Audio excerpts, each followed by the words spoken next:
நிறைய கச்சேரிகளுக்கு பிரபல வித்வான்களே வர மாட்டேங்கிறாங்க, இளைஞர்கள் வரவே மாட்டேங்கிறாங்க. சார் வித்வான்கள் கச்சேரி கேட்க வர்ற காலமெல்லாம் போயிடுச்சு சார். சரி, ஸ்ரீராம் கத்துறாங்கிறது உண்மை சார். அது எப்படி நீங்க சொல்லலாம்? கேட்டாலே தெரியுமே. அதெல்லாம் தெரியாத மியூசிக் அகாடமியில் அவருக்கு இடம் கொடுக்குறாங்க. சுப்டு எழுதும்போதே நானும் எழுதியிருக்கேன். நாங்கள் 2 பேரும் சேர்ந்து ஒரு கச்சேரியை 2 பேருமே விமர்சனம் பண்ணுவோம். அவருடைய இது வேற மாதிரி இருக்கும், ஆங்கிள் வேற மாதிரி இருக்கும். திருப்பதிக்கே லட்டுன்னு தலைப்பு கொடுத்து அவர் ஹார்மோனியம் வாசித்த ஒரு நிகழ்ச்சியை நான் விமர்சனம் பண்ணேன். இடே பாத்துரா என்ன ஏதாவது திட்டி எழுதுறாதரா அப்படின்னாரு.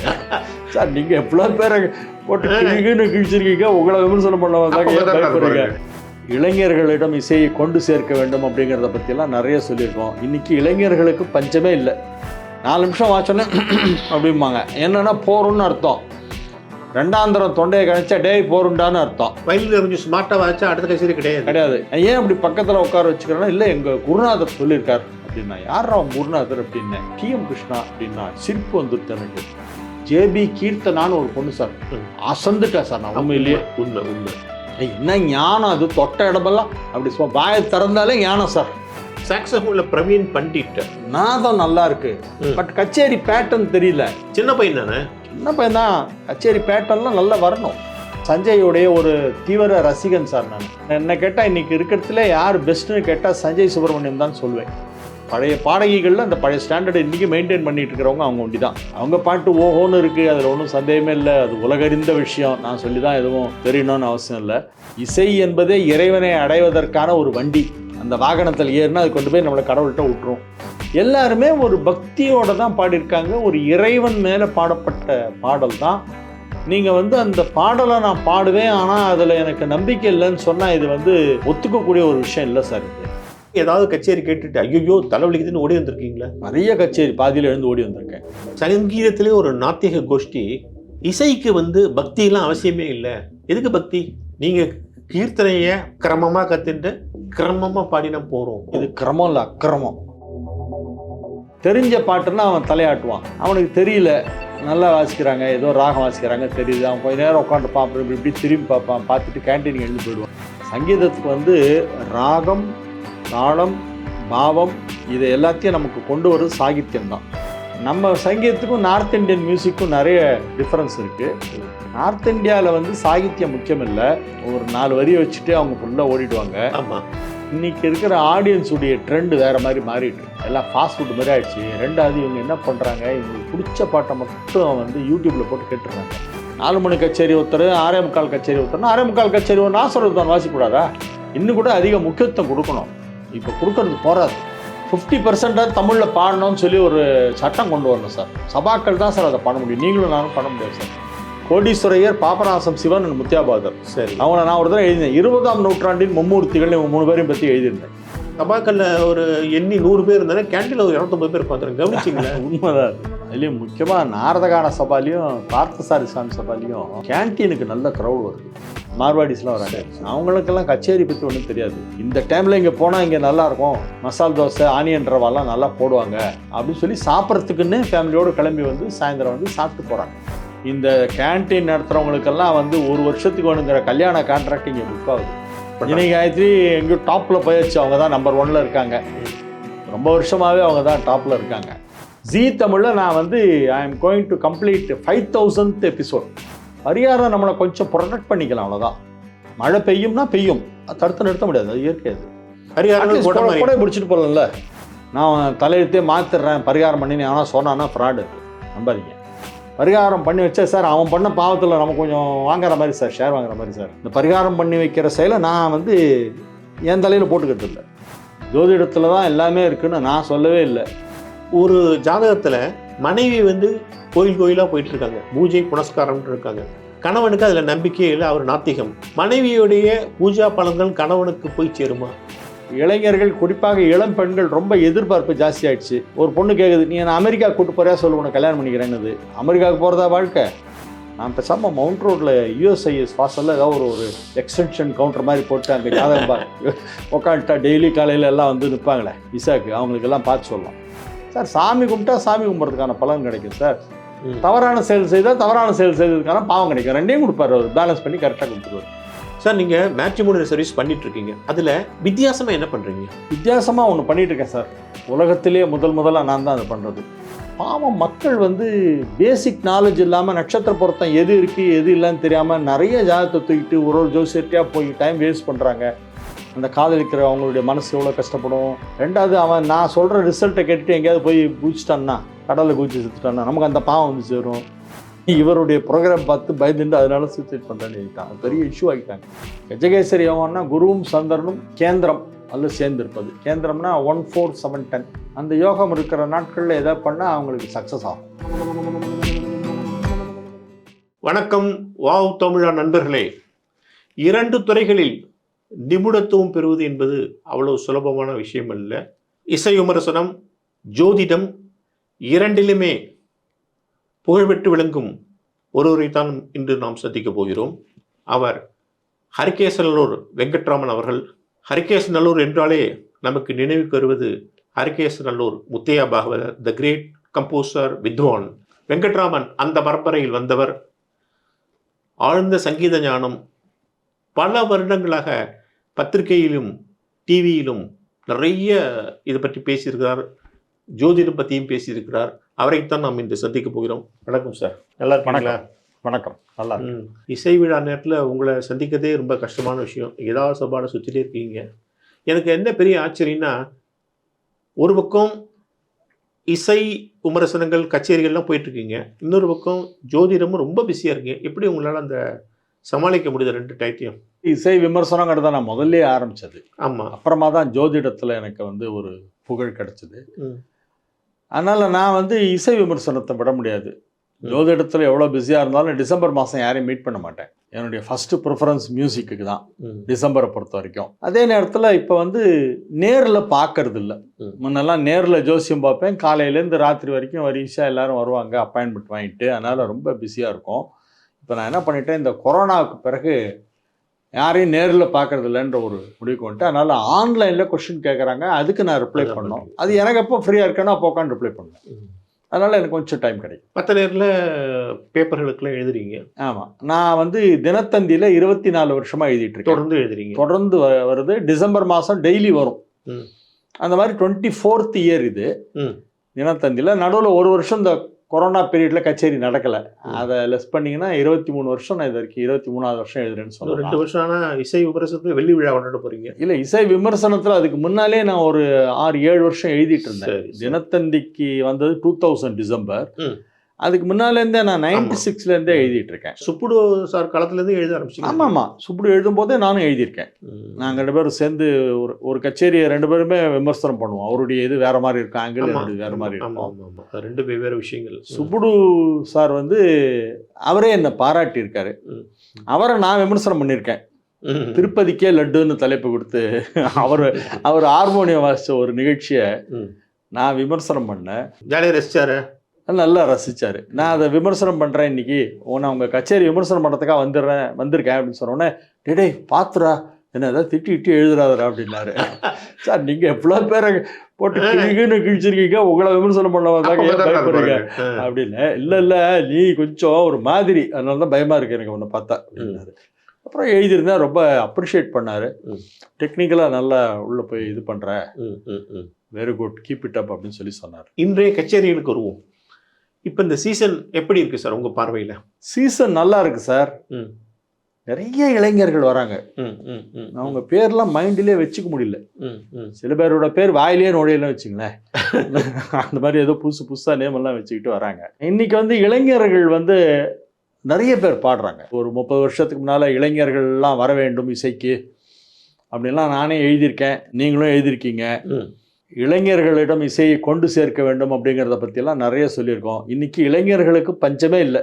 கச்சேரியில் இளைஞர்களுடைய பார்ட்டிசிபேஷன் ஜாஸ்தியாக இருக்குது. அவங்க ஆஸ் மியூசிஷியன்ஸ் வராங்களே வழி ஆஸ் லிசனர் கம்மியாக வராங்க. அது ஏன்னு எனக்கு தெரியல. இது ஒரு ரொம்ப இதுவான விஷயம். அது கச்சேரி கேட்க மாட்டேங்கிறாங்க. கேட்க வரவங்கள இளைஞர்கள் கம்மி தான். இது ஏன் இந்த மாதிரி ஒரு டிஸ்பேரிட்டி? இல்லை, நீங்கள் சொன்ன நானும் கவனிக்கிறேன். நிறைய கச்சேரிகளுக்கு பிரபல வித்வான்களே வர மாட்டேங்கிறாங்க, இளைஞர்கள் வரவே மாட்டேங்கிறாங்க. சார், வித்வான்கள் கச்சேரி கேட்க வர்ற காலமெல்லாம் போயிடுச்சு சார். எனக்கு தெரிஞ்சு ஒரு வித்வான் பாடும்போது இன்னும் மற்ற சக வித்வான்கள்லாம் வந்து உட்காந்து அந்த கச்சேரியை ரசிக்கிறலாம் பழைய காலத்தில் ரொம்ப அற்புதமாக இருக்கும். அவங்களாம் வந்து உட்காந்தோடனே இவங்களுக்கு ஒரு உற்சாகம் வரும் பாடுறவங்களுக்கு. சக வித்வான்கள் சீனியர் வித்வான்கள்லாம் வருவாங்க, வந்து பலே சபாஷ்னெல்லாம் சொல்லி என்கரேஜ் பண்ணுவாங்க. இன்னைக்கு எந்த வித்வானுடைய கச்சேரிக்கும் மற்ற வித்வான்கள் வந்து நான் பார்க்கல, வராங்களா என்னமோ தெரியாது. நான் பார்த்த வரைக்கும் அதர் மியூசிஷியன்ஸ் வர்றதில்லை சார். வந்தாலும் அரை மணி நேரத்தில் ஃபோன் எடுத்துட்டு வெளில போயிடுறாங்க. என்ன ஐடியாவில் இருக்காங்கன்னு புரியல. இவன் பாட்டது நான் எது கேட்கணும் அந்த மாதிரி இருக்காங்களா, இல்லை அந்த நேரத்துக்கு உட்காந்து ஏதாவது ப்ராக்டிஸ் பண்ணலாம், நாளைக்கு கச்சேரி இருக்க அங்கே போய் என்னத்துக்கு உட்காந்து டயத்தை வேஸ்ட் பண்ணோம் அப்படின்னு நினைக்கிறாங்களா, இல்லை பாட்டுலேருந்து என்ன புதுசாக நம்ம என்ன தெரிஞ்சுக்க போகிறோம், அப்படி நம்ம தெரிஞ்சுக்கிற அளவுக்கு புதுசாக எதுவும் பாட போகிறதில்ல அப்படின்னு நினச்சிக்கிறாங்களா, என்ன காரணம்னு புரியல. ஒரு பாடகர் பாடும்பொழுது மற்ற சங்கீத வித்வான்கள் வர்றதுங்கிறது வந்து 90% கிடையாது, ஒரு 10% தான் வராங்க. சார் இன்னொரு விஷயம் இதில் நீங்கள் சொல்கிற விஷயம் நிச்சயமாக நானும் கவனிக்கிறேன். இதில் இன்னொரு விஷயம் என்னென்னா, இவர்கள் எல்லாருக்குமே சங்கீதத்தை விட ஈகோ ரொம்ப ஜாஸ்தியாக இருக்குது. இந்த ஈகோவுனால நம்ம இவர்கிட்ட கேட்டு நமக்கு என்ன கற்றுக்க போகிறோம் அப்படிங்கிற ஒரு ஆட்டிடியூட் இருக்கு. இதை பத்தி நீங்க என்ன நினைக்கிறீங்க? ஆமா, அது இருக்கு. நீங்க சொல்றது உண்மைதான். நானும் ஒரு சிலர்கிட்ட பேசும்போது தெரிஞ்சது. இவங்க இன்னொன்று சார், பழைய வித்வான்களை எல்லாம் முழுசா கேட்கல சார் இவங்க. ஓ 20ஆம் நூற்றாண்டுல பெரிய வித்வான்கள் அப்படின்னா ஜிஎன்பி மதுரமணியர், அதுலேருந்து ஆரம்பிச்சு அப்படியே வரிசையா டிகே ஜெயராமன், கேவி நாராயணசாமி, கல்யாண்ராமன், இந்த மாதிரி நிறைய பேர் அந்த பீரியட்ல, செம்மங்குடி, செம்பை, ஆலத்தூர் பிரதர்ஸு அதெல்லாம் தாண்டி வந்து அதுக்கப்புறமா வந்து இந்த பீரியடு 70s 80s வந்து டிகேஜே அண்ட் கேவி நாராயணசாமி தான் அப்போ ரொம்ப டாப்ல இருந்தாங்க. அதுக்கப்புறம் சேஷகோபாலன் உள்ள வந்தாரு. அவர் ஒரு இசை புயல் வீசிட்டு போயிட்டாரு. ஈவன் இந்த பாட்டெல்லாம் இவங்க வந்து ஃபுல்லாக கேட்டிருக்காங்களாங்கிறது எனக்கு சந்தேகமாக இருக்கு. கேட்கல. ஏன்னா எல்லார் பாட்டையும் கேட்கணும். பழைய பெரிய வித்வான்களுடைய சங்கீதத்தை இன்னைக்கு இருக்கிற இளைஞர்கள் நல்லா கேட்கணும், நிறைய கேட்கணும். கேட்டு கேட்டு அதுலேருந்து பல விஷயங்களை தெரிஞ்சு இல்லை அவங்க தான் கற்றுக்கிட்டது போறன்னு நினைக்கிறாங்க. ஒரு சுகுணா புருஷோத்மன்ட்டையோ அல்லது சுகுணா வரதாச்சாரிட்டையோ அல்லது வேற யாரோ ஒருத்தட்டையோ அவங்க எவ்வளோ கற்றுக்குறாங்களோ அதை வச்சுட்டு அங்கே காலட்சேபம் பண்ண முடியும்னு நினைக்கிறாங்க. இன்னொன்று கூட எனக்கு வந்து தியாகராஜ கீர்த்தனை 150 தெரியும், தீட்சர் கீர்த்தனை 60 தெரியும், சாமா சாஸ்திரி கீர்த்தனை ஒரு 30 தெரியும், பாபநாசம் சிவந்து 100 தெரியும் அப்படின்லாம் வந்து சொல்கிறது, ஒரு பெருமையாக சொல்கிறத நான் கேட்டிருக்கேன். யங்ஸ்டர்ஸ் நான் சொல்கிறது late 70s and beginning of 80sலாம் வந்து இந்த மாதிரி சொல்லுவாங்க. இன்னைக்கு அவ்வளோ பாட்டு யாருக்கும் தெரியல. இவங்க என்ன பண்ணுறாங்க, கச்சேரி பண்ணுறதுக்கு நமக்கு எவ்வளோ வேணுமோ அவ்வளோ கற்றுக்கிட்டா போகணும். அதனால தான் இவங்களால 5 நிமிஷத்துக்கு மேலே ஒரு ராகத்தை பாட முடியல. சரியா? கரெக்ட். எவ்வளவுக்களவு ஒரு ராகத்தில் நிறைய உருப்படிகள் பாடம் இருக்கோ அவ்வளோக்களவு ராக ஆலாபனத்தை இன்னும் நல்லா பண்ண முடியும். நான் ஒரு வித்வான்கிட்ட பேசினேன், ஒரு இளம் வித்வான்கிட்ட. அவர்கிட்ட நான் சொல்கிறேன், என்ன கேட்டார் ஒப்பீனியன். நான் சொன்னேன், நீங்கள் மதுரை சோமு மாதிரி ராகம் பாடுறதுல கற்றுக்கோங்க. சோமுடைய பழைய ரெக்கார்ட்ஸ்லாம் நிறைய இருக்குது, கேளுங்க. அதே மாதிரி ஒரு பாட்டை எவ்வளோ அழகாக பாடணுங்கிறது மகாராஜாபுரம் சந்தான சார்ட்ட அவர் எப்படி அந்த பாட்டை பாடணுங்கிறது அவர்கிட்ட கற்றுக்கோங்க. இந்த சருளவு ஸ்வரத்தை எப்படி அழகாக பண்ணுங்கிறத மதுரமணியர்கிட்ட கற்றுக்கோங்கிற. இவங்க 3 பேருமே, மதுரமணியன்னா கொஞ்சம் தெரியுது, சோமுன்னா என்னென்ன தெரியல, சந்தானம்மா அப்படிங்கிறார். ஆனால் இவர் வித்வான் தம்புராட்டு சுற்றிட்டு இருக்கார். நல்லா போயிட்டு இருக்கு, நல்லா போயிட்டு இருக்கு அவருக்கு. யார் சந்தானவர், சோமுவா எப்போ இருந்தாருங்கிறார். இது ரொம்ப ஆச்சரியமாக இருக்குது நீங்கள் சொல்கிறது. மதுரை சோமு தெரியலன்னா அப்போ அவர் சங்கீத வித்வானே இல்லை நான் சொல்கிறேன். நாதஸ்வர பாணியில் அவர் போட்ட சங்கதி யாரும் போடலை, அது மாதிரி பாடுங்கிற. இவர் வந்து அப்படியா நாதஸ்வர பாணியில் பாடினவங்க யாருன்னா மதுரை சோமு ஒன்று, செம்மங்குடி நாதஸ்வர பாணிலாம் ரொம்ப அழகாக பாடுவார். அதுக்கப்புறம் சேஷகோபால். கரெக்ட். சேஷகோபாலன் அப்படியே நாசரம் தான் ஃபுல்லாக வரும். அவரோட தோடி ஒரு தடவை கேட்டு, இது என்ன சின்ன வயசில் ஏதாவது சீயாளி முழுங்கிட்டீங்களா அப்படின்னு கேட்டேன். அந்த மாதிரி ஒரு நாசுர பாணியில் வந்து எனக்கு தெரிஞ்சு சேஷகோபாலனுக்கு ஈக்குவலாக இன்னைக்கு வரைக்கும் யாரும் வரல. இன்னொரு விஷயம் கவனிச்சிங்களா, இவங்க பாட்டில் வந்து பிரமிக்க வைக்க வேண்டியவங்க அதை விட்டுட்டாங்க.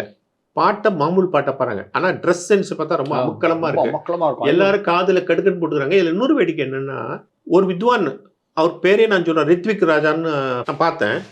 அவர் என்ன செய்கிறாருன்னா, வயலின் வந்து அவர் டிஎம் கிருஷ்ணன் அவருடைய ஸ்டூடெண்ட்டு.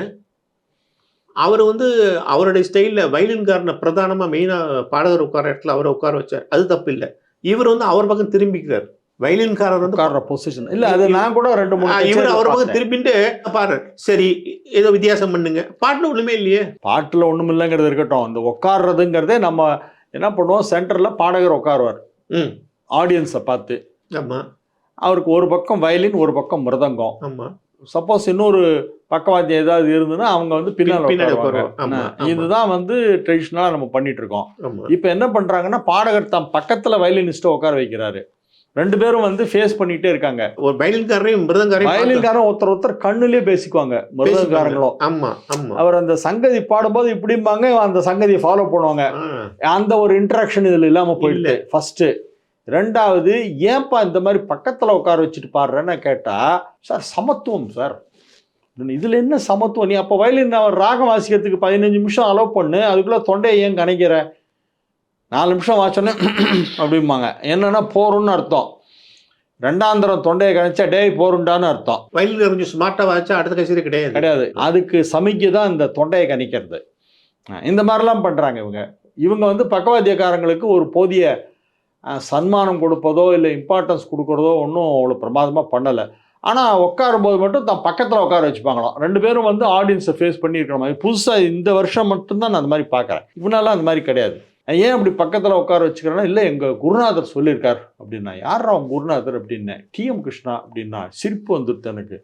என்ன இது, இதுல இல்லாம சமத்துவம் பார்த்துட்டு பண்ணிட்டு இருக்கிறது? நான் என்ன கேட்குறேன், சங்கீதத்துல உன்னுடைய மேதமையை காட்டணும், சங்கீதத்துல யாரா அவன் அப்படிங்கிறப்பெல்லாம் பிரமிப்பை ஏற்படுத்தணும். அந்த பிரமிப்பை விட்டுட்டு இதெல்லாம் எதுக்கு சில்ற விஷயங்கள்? இந்த ஆர்டர் மாறி உட்கார்றதுனால இவங்க வந்து வயலினிஸ்டுக்கு ரொம்ப இம்பார்ட்டன்ஸ் கொடுக்கறதாக நினைச்சிட்டு இருக்காங்க. சார் அவங்க 2 பேருமே மிகச்சிறப்பா வாசிக்கும் போது பாடும்போது மட்டும்தானே சார் நமக்கு ஒரு பிரமிப்பு ஏற்படும். ஆமா, அந்த பிரமிப்பை ஏற்படுத்தா நீ எங்க உட்காந்து எனக்கு என்ன?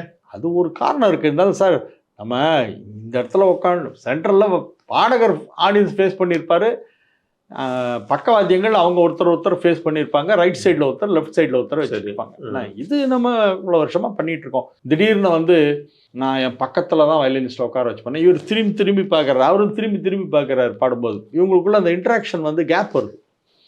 அதை மாற்றணும் அவங்க. வழக்கம் போல சீசன் சமீபகாலமாக ஓடிட்டு இருக்கு, இந்த சீசன் அப்படி தான் போயிட்டு இருக்கு.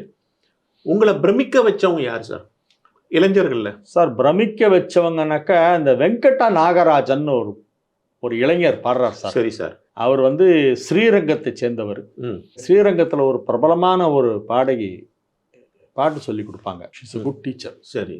அவங்கள்ட்ட பாட்டு கற்றுக்கிட்டாரு. அவர் இப்போ வந்து கொஞ்சம் ஹையர் ஸ்டடீஸ்க்காக, அந்த அம்மா இல்லை இப்போது, ரீசெண்ட்லி ஷி பாஸ்ட் அவே. மேற்கொண்டு இன்னும் கொஞ்சம் உயர்நிலை சங்கீதம் படிக்கணுங்கிறதுக்காக சஞ்சய்கிட்ட போய் சேர்ந்துருக்காராம். சஞ்சய் சுப்பிரமணியம் அவர்கிட்ட. நல்லா பாடுறார் சார். பாட்டு வந்து பியூர் கர்நாட்டிக்கு, எந்த அனாவசிய சங்கதியும் கிடையாது, அலட்டிக்கிறது இல்லை, சர்வசாதாரணமாக பாடுறாரு. வெங்கட் நாகராஜன் எனக்கு ரொம்ப பிடிச்சிருக்கு. அதே மாதிரி ஜேபி கீர்த்தனான்னு ஒரு பொண்ணு சார், அசந்துட்டா சார். நான் உண்மையிலேயே உண்மை என்ன ஞானம் அது, தொட்ட இடமெல்லாம் அப்படி சும்மா வாயை திறந்தாலே ஞானம் சார். ரொம்ப ஞானமாக பாடுறா அந்த பொண்ணு. அது ஒரு she has got a very bright future. Okay. ஜேபி கீர்த்தனாக்கு ரொம்ப பெரிய எதிர்காலம் இருக்கு. அப்புறம் டிஎன்எஸ் கிருஷ்ணா ஆல்ரெடி எஸ்டாப்ளிஷ் பண்ணிட்டாரு. சேஷகோபாலனுடைய பையன் பாடுறது வந்து எனக்கு ரொம்ப பிடிக்கும். ஏன்னா நான் சேஷகோபாலனுடைய ரொம்ப தீவிர ஃபேன். நான் எல்லாருக்கும் தெரியும், நான் ஒரு ரொம்ப க்ளோஸ் ஃப்ரெண்ட்ஸ் வேற. இப்போ அந்த கேப்பை ஃபில் பண்ணிட்டு இருக்காரு சேஷகோபாலன். இப்போ வீணை கச்சேரி தான் பண்றாரு, வாய்ப்பாட்டு பாடுறதில்ல. எப்போது யாராவது கேட்டால் வீணை கச்சேரி பண்ணுறாரு. அவருடைய சன்னு டிஎன்எஸ் கிருஷ்ணா வந்து ரொம்ப நல்லா பாடுறார். இன்னைக்கு ரொம்ப நல்லா பாடுறவங்க அப்படின்னு கேட்டாக்கா டிஎன்எஸ் கிருஷ்ணாவை கண்டிப்பாக சொல்லி தான் ஆகணும். அப்புறம் நாதஸ்வரத்தில் மைலை கார்த்திக் பையன் இப்போ நல்லா வாசிக்க ஆரம்பிச்சிட்டான். ஆமாம் சார், நான் கேள்விப்பட்டேன். நான் இன்னும் அவர் கச்சேரி அட்டன் பண்ணல சார். எங்கேயாவது நடந்தால் போகணும். அவரை பற்றி எல்லாருமே சொல்கிறாங்க. சபாலெல்லாம் எல்லாரும் பேசிக்கும்பொழுது அவன் பல காம்பினேஷனோட வாசிக்கிறான், தனியாக வாசிக்கிறான். காயத்ரி கிரீஷோட டாட்டர். ஆமாம், விஸ்ருதி கிரீஷ் பேர். ரொம்ப நல்லா இருக்கு சார். ராகம் ஆளாப்னா அவ்வளோ இருக்கும். ஒரு மெச்சூர்டாக ஒரு சீனியர் வித்வான் பாடுற மாதிரி பாடுது அந்த பொண்ணு. நல்லா இருக்காது. அப்புறம் சாக்ஸோஃபோன்ல பிரவீன் பண்டிட். நாதம் நல்லா இருக்கு, பட் கச்சேரி பேட்டர்ன் தெரியல. சின்ன பையன் தானே? சின்ன பையன் தான். கச்சேரி பேட்டர்ன்லாம் நல்லா வரணும், பட் நல்ல நாதம் இருக்கு. நாதம் நல்லா இருக்கு. அவரை வந்து ஒரு கச்சேரினா எப்படி வாசிக்கணும், சாங் செலக்ஷன் எதுக்கு எவ்வளோ டைம் எடுத்துக்கணும், அந்த பங்கீடு தெரியல. அந்த பங்கீடே தெரியல.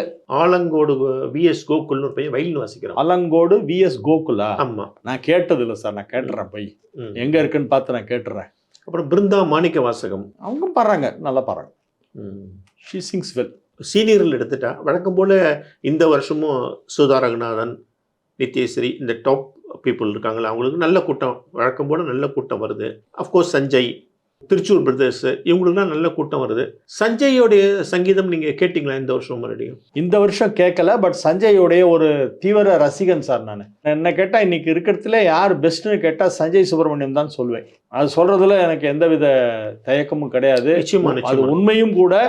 ரொம்ப நல்லா பாடுறாரு, புத்திசாலித்தனமா பாடுறாரு, எங்க என்ன பண்ணணும்னு தெரிஞ்சு பாடுறாரு. ஆமா, அளவு தெரியுது.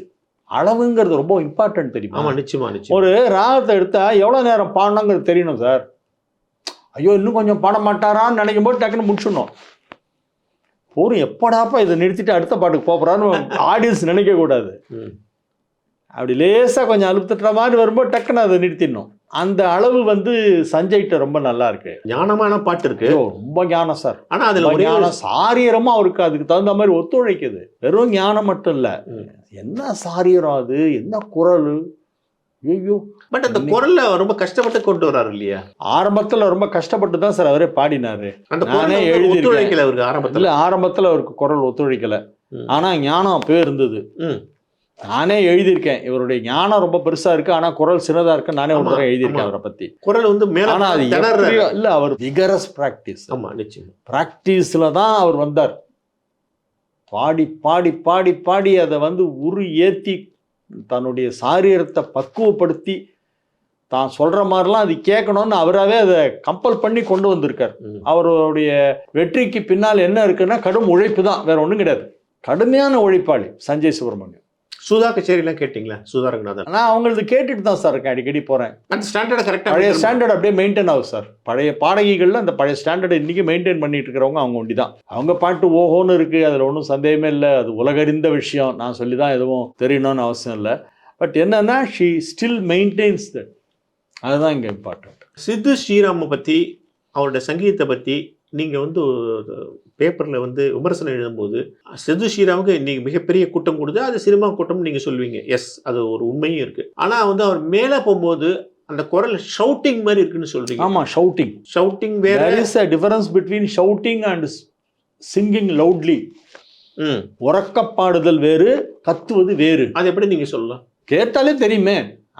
அவர் உறக்க பாடுறதா நினைச்சிட்டு கத்துறாரு சார். அதெல்லாம் தெரியாத மியூசிக் அகாடமியில் அவருக்கு இடம் கொடுக்குறாங்க. அதுக்கு மியூசிக் அகாடமியில ஏன் பெரிய இடங்கள்ல இடம் கொடுக்குறாங்களா இல்லையா? எல்லா இடத்துலயும் பாடுறாரு. அப்புறம் ஆமா, சினிமாவில் பாடிட்டா எல்லா இடத்துலயும் கூட்டம் வரும். கூட்டம் வந்தா எல்லாரும் சான்ஸ் கொடுப்பாங்க. சபாவுக்கு கூட்டம் தான் வேணும். இல்ல, நீங்க எப்படி ஷவுட்டிங்னு சொல்லலாம்? ஷவுட்டிங் சொன்னதுல தப்பே கிடையாது. he is shouting at times. சில நேரங்களில் அவர் கத்துகிறார். கத்தும் போது சுத்தி போறதுங்கிறேன். சத்தமா பாடுறது வேற, கத்துறது வேற சார். அது உன்னிப்பா கவனிச்சாதான் சார் தெரியும். எனக்கு என்ன சார் அவர் மேல என்ன கோவமா, வெறுப்பா, என்ன தெரிஞ்சுக்கையா? ஒண்ணும் கிடையாது. ஐயா, சின்ன பசங்கள்லாம் நல்லா வந்தாங்கன்னா அதை பார்த்து சந்தோஷப்படுறோம். நான் ஹரிகே சார், நான் தெரிஞ்சுக்கிறேன், நல்லா தெரிஞ்சுங்க. நான் ஓப்பனா சொல்றேன், he is shouting at times. சரி, நான் ஒண்ணு அதை கம்மி பண்ணிக்கணும். சரி, நான் ஒண்ணு கேட்கட்டுமா? அவரை ஷவுட்டிங்கிறீங்க, சரி. அதே மாதிரி அந்த காலத்துல எம்டி ராமநாதன் ஒருத்தர் இருந்தார். ஆமா, அவர் குரல் பாடும்போது ஏதோ யாரோ கழுத்தை நெரிக்கிறாப்ல இருக்கும். அப்படி கஷ்டப்பட்டு இல்ல சார், அவர் குரல் இருக்கிற டெப்த் இன்னைக்கு வரைக்கும் யாருக்கும் கிடையாது சார். டெப்த் இருக்கு, ஆனா அந்த சவுக்க காலத்துல இழுத்து பாடுவார். அது ரொம்ப பொறுமை. அது ஒரு ஸ்டைல் ஆஃப் சிங்கிங், அவ்வளவுதான். அது that is his own style. அந்த குரல் அப்படியே ரொம்ப அவஸ்தையில பாடுறாப்புல இருக்குமே, அதெல்லாம் சரியா இல்ல. அந்த காலத்துல இல்ல. நான் எம்டிஆருடைய ஃபேன், நான் நிறைய கேட்டிருக்கேன். அவரோட அந்த சங்கீதத்துடைய டெப்த் வேற யாருக்குமே கிடையாது சார். அவருடைய ரீதி கவுளையில நானும் கேட்டிருக்கேன் சார். அது ஒரு பெரிய உயர்ந்த விஷயம். அது இந்த இழுத்து பாடுறது அவருக்கு நிகர் அவரே தான், அதெல்லாம் நான் மறுக்கவே இல்லை. பட் அவர் குரலையும் அப்படியே திணறாப்புல, அப்படி கழுத்து பிடிக்காப்புல ஒரு குரல் இருக்கா இல்லையா? இல்லை, கிடையாது. எம்டி ராமநாதனுடைய சங்கீதத்தில் யாருமே இது வரைக்கும் எந்த இதுவுமே ஸ்லோ டெம்போவில் பாடுவாருங்கிறது ஒன்று தான் அவரை பற்றி எல்லாரும் சொல்லுவாங்க. இல்லை, ரொம்ப ஸ்பீடு பாட மாட்டார், எல்லாத்தையுமே ஸ்லோ டெம்போவில் பாடுவார். சவுக்க காலத்தில் பாடுவார். சொல்லும் போது நான் அதையும் கேட்க வேண்டியது. நீங்கள் கேளுங்க sir. As a news paper reporter உங்களுக்கு கேட்கறதுக்கு ரைட் இருக்குது. நான் என்டிஆருடைய கச்சேரிலாம் நிறைய கேட்டிருக்கேன். Sir MD. நானும் அவரோட ரசிகர் தான். ஆனா அவருக்கு அந்த அவருடைய குறை இருக்கா ரசிகர் தான் இல்லையான்னு நானு. கேட்டேன். அந்த பரிபாலைய ஆமா. ரீதி கவுல அவருடைய சொத்தாச்சு. ரீதி கவுலெல்லாம் அவர்கிட்ட கேட்ட மாதிரி யார்ட்டுமே கேட்க முடியாது. அது உண்மை. அந்த மாதிரி பாடுவாரு. பட் அந்த நிறைய குரல்லே கேட்கலாம். ப்ராப்ளம் இருக்கேன்னு நான் சொல்றேன். அதுல சார் அவருடைய இயற்கையான வாய்ஸ் சார் அது. அவருடைய இயற்கையான வாய்ஸ் அவருக்குன்னு அது ஒரு ஸ்டைல். அதாவது இந்த ஸ்டைலுங்கிறது எப்படி வருதுன்னா அவங்கவுங்க சாரீரத்துக்கு தகுந்த மாதிரி ஒரு ஸ்டைல் அவங்களே ஏற்படுத்திக்கிறாங்க. அது ஸ்டைலுங்கிறீங்க, இது ஷவுட்டிங்கிறீங்க. ஆமா, இது ஷவுட்டிங் தான். There is no doubt. நான் சொன்னது, நான் எழுதினது 100க்கு 150% உண்மை. இவன் வந்து கொஞ்சம் அந்த டிஃபரன்ஸை புரிஞ்சுக்கணும். அவனுக்கு வந்து மேலே பாடும்போதுலாம் அவனுக்கு வந்து ஒரு மாதிரி ஒரு கீழே கூட ஒரு சவுண்ட் ஒன்று வருது த்ரோட்டில் இந்த வாய்ஸோடு சேர்த்து. அவன் வந்து கத்தக்கூடாது சார். பாடுறது வேற, கத்துறது வேற. டிஃப்ரென்ஸ் தெரியல. அதனால் வந்து சித்து ஸ்ரீராமை பற்றி நான் எழுதினது என்னுடைய அபிப்பிராயம். அது ஒரு கிரிட்டிக்குனாக்க அவங்க வந்து இந்த பாட்டு நல்லா இருக்கா நல்லா இல்லையாங்கிறது அவங்க தன்னுடைய அபிப்பிராயத்தை எழுதுறதுக்கு அவங்களுக்கு உரிமை உண்டு. நான் மறுக்கவே இல்லையே சார். ஏன்னா நீங்களும் ஒரு பத்திரிகையாளர், நீங்களும் ஒரு காலத்தில் குமுதத்தில் விமர்சனம் எழுதிட்டு இருந்தீங்க. ஆமாம். நீங்கள் வந்து எவ்வளோ பேரை என்னென்ன கிண்டல் பண்ணியிருக்கீங்கலாம் எனக்கும் ஞாபகம் இருக்குது. நீங்கள் வந்து எங்கிட்ட இந்த மாதிரி கேள்வி கேட்குறீங்க. நேரம் சார் அப்படிலாம் சொல்லாதீங்க சார். இல்லை சார், உண்மை சார். சித்து ஸ்ரீராம் கத்துறாங்கிறது உண்மை சார். எம்ஜிஆருடைய வாய்ஸுக்கு ஈடு இன்னைக்கு எதுவுமே கிடையாது. இன்ஸ்ட்ருமெண்ட்டை பொறுத்தவரை இன்னைக்கு வந்து அது என்னதான் வாசிச்சாலும் கூட்டம் வரமாட்டேங்குதுங்கிறாங்க. அது என்ன சார் காரணம்? என்ன ராகம் என்ன பாட்டுன்னு சொல்லிட்டு வாசிக்கணும். இவங்க ஒன்றுமே அனௌன்ஸ்மெண்ட்டே பண்ணுறதில்ல ரொம்ப பேர். Accepting very few musicians. பாக்கி பேர்லாம் என்ன பண்ணுறாங்க, அவங்க வர்றாங்க சார், வர்ணத்துலேருந்து மங்களம் வரைக்கும் வாசிட்டு போயிடுறாங்க சார். அதில் பாதி புரியுது, பாதி புரியல சார் இவங்களுக்கு.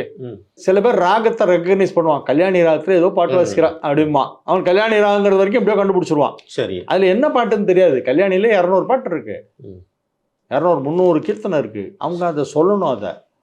அதே மாதிரி இன்ஸ்ட்ருமெண்ட்டில் வாசிக்கும்போது ஜனங்களுக்கு நல்ல பரிச்சயமான அவங்களுக்கு தெரிஞ்ச கீர்த்தனைகளை வாசிக்கணும். தெரிஞ்ச பாட்டுன்னா அவன் தலையாட்டுவான்.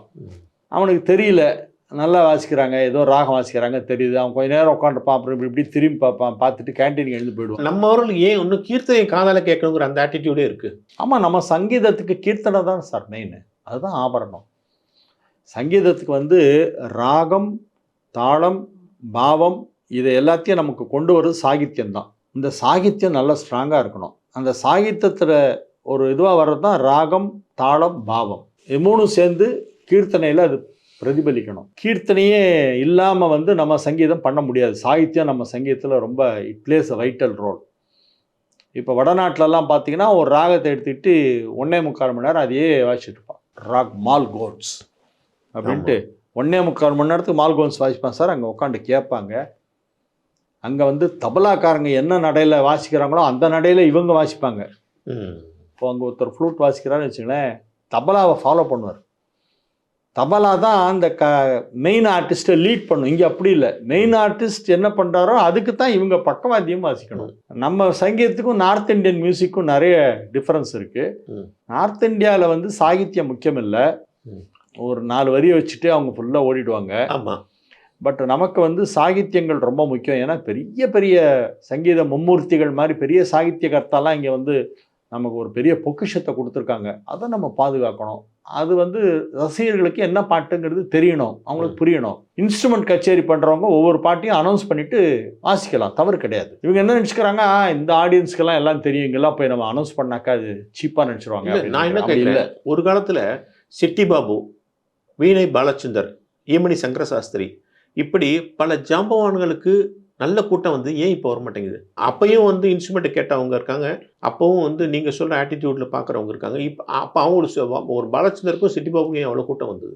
முடியல சார். இன்றைக்கி இருக்கிற ஆடியன்ஸுடைய ட்ரெண்டு வேறு மாதிரி மாறிட்டு இருக்கு. எல்லாம் ஃபாஸ்ட் ஃபுட் ஆகிடுது, எல்லாம் ஃபாஸ்ட் ஃபுட் மாதிரி ஆகிடுச்சு. ரெண்டாவது இவங்க என்ன பண்ணுறாங்க, இவங்களுக்கு பிடிச்ச பாட்டை மட்டும் வந்து யூடியூப்பில் போட்டு கேட்டுடுறாங்க. இப்போ நம்மளாம் கச்சேரி கேட்குற காலத்துலலாம் போனோம்னா நம்ம ஒரு 5 கச்சேரி கேட்போம். 2.5 மணி நேரத்துக்கு 5 கச்சேரி கேட்போம். ஒரே நாளில் 5 கச்சேரிலாம் நான் கேட்டிருக்கேன். ஓடுவோம், சபாவாக ஓடுவோம். இங்கே இந்த கச்சேரியாக அது முடிச்சது, இங்கே முடிச்சுட்டு அங்கே போகணும், அகாடமி முடிச்சுட்டு மயிலாப்பூர் ஃபைன் ஆர்ட்ஸ் போகணும். மயிலாப்பூர் படிச்சதுலேருந்து அவசரமாக ஒரு ஆட்டோ வச்சுட்டு டி நகர் வந்து கிருஷ்ணான சபாவில் ஒரு கச்சேரி கேட்டு அப்புறம் வீட்டுக்கு போகணும். இப்படியெல்லாம் நம்ம இப்போ ஷெட்யூல் போடுவோம். நான்லாம் டிசம்பர் சீசன் வந்ததுன்னா 1ஆம் தேதி நியூஸ் பேப்பர் வச்சுட்டு ஷெட்யூல் போடுவோம். இந்த டேட்டில் இந்தந்த டைமில் இந்தந்த சபாக்கு இன்னார் கச்சேரி பண்ணணும். இன்னைக்கு அந்த மாதிரி எல்லாம் அவ்வளோ ஒரு தீவிர ரசிகர்களும் வந்து எண்ணிக்கை குறைஞ்சிருது. அது காரணம் என்னன்னா, வயசானவங்களாம் வீட்டில் உட்காந்து யூடியூப்ல பார்த்துறாங்க சார். அவங்க தான் சங்கீதத்தை கேட்குறவங்கள. அவங்கள பாதி பேர் வரமாட்டேன்றாங்க. அமெரிக்காவில் பையன் இருக்கான், அவன் அங்கேன்னு ஃபோன் பண்ணி டோன்ட் கோ அவுட் அப்படின்னுறான். இவங்க கம்முன்னு உட்காந்துறாங்க பயந்துட்டு. பசங்க பர்மிஷன் கொடுக்க மாட்டேங்கிறாங்க. இன்னத்துக்கு சபாவை சுற்றிட்டு இருக்கேன், நான் தான் உனக்கு எல்லாத்தையும் யூடியூப்ல போட்டு கொடுத்துருக்கேன்ல, பேசாம வீட்டில் உட்காந்து கச்சேரி கேளு, என்னத்துக்கு அலையிற. இந்த ஒரு ரெஸ்ட்ரிக்ஷன் பசங்களால வந்து பெரியவங்களுக்கு வந்து நிறைய கச்சேரி கேட்க முடியாம போகுது. ஹரிகே சார், இன்னொரு விஷயம் என்னன்னா, நிறைய பேர் வந்து கேட்டதையே திரும்ப திரும்ப கேட்குறாங்க. புதுசாக ஒரு பையன் ஏதோ பண்ணுறான்னா அதை கேட்கறது போக மாட்டேங்கிறாங்க. இவங்க திரும்ப திரும்ப ஒரு பாப்புலர் ஆர்டிஸ்ட்டை கேட்டாங்கன்னா, ரஜினி காயத்ரி அங்கே கேட்டேன், அடுத்து இங்கே கேட்க போகிறேன், அடுத்து வாணிமஹாலில் கேட்க போகிறேன், அதையே கேட்டுருக்காங்களே வெஞ்சு. இப்போ நீங்கள் சொல்கிற சில பேரெல்லாம் சொன்னீங்களே, ஜேபி கீர்த்தனா, இந்த மாதிரி கோகுல், இந்த மாதிரி பசங்க வாசிக்கிறாங்கன்னா, சரி அந்த பையன் என்ன வாசிக்கிறான் அப்படின்னு ஏன் அந்த ஆர்வம் வரமாட்டேங்குது? அது நீங்கள் சொல்கிறது கரெக்ட். அது மாதிரி கேட்கணும். புதுசாக யாராவது வாசிச்சாங்கன்னா கூட, அதாவது இவங்களுக்கு என்னன்னா, நிச்சயம் நல்லா இருக்குமா, யாரோ 4 பேர் கேட்டு நல்லா இருக்காது கேளுனாக்கா இவங்க போவாங்க. இவங்களுக்கு வந்து இங்கேருந்து போயிட்டு கடைசியில் அந்த கச்சேரி நல்லா இல்லைனாக்கா நமக்கு டைம் வேஸ்ட் ஆகிடுமே நினைக்கிறாங்க. இல்லை, நான் என்ன சொல்ல, ஜெயிச்ச குதிரையை விரட்டுறாங்க. ஆமாம், ஜெயிச்ச குதிரையை தான் விரட்டுவாங்க. அது அந்த ட்ரெண்டு ஆதி காலத்துலேருந்தே உண்டு. நாதஸ்வரத்தை அப்படியே மங்கள இசைன்னு சொல்லி நாளோட காலி பண்ணிட்டாங்களே, பார்த்தீங்களா? நம்ம பாரம்பரிய இசையை அதை நம்ம நிச்சயம் பேசியே ஆகணும். நம்ம பாரம்பரிய இசை எத்தனையோ ஜாம்பவான்கள் தஞ்சாவூர் கும்பகோணம் பக்கத்தில் இருக்காங்க, இன்றைக்கும் நல்ல வாசிக்கிறவங்க இருக்காங்க. ஆனால் அந்த இசைக்கு ஒரு மரியாதை இல்லாமல் ஏதோ ஒரு சபாவில் சும்மா ஒரு 1/2 மணி நேரம் முத நாள் ஒரு மங்கள இசைக்கு மட்டுமா ஒரு இவ்வளோ பெரிய பாரம்பரிய கலை? மங்கள இசை கச்சேரிகள் இன்னும் நிறைய பண்ணோம் சார்.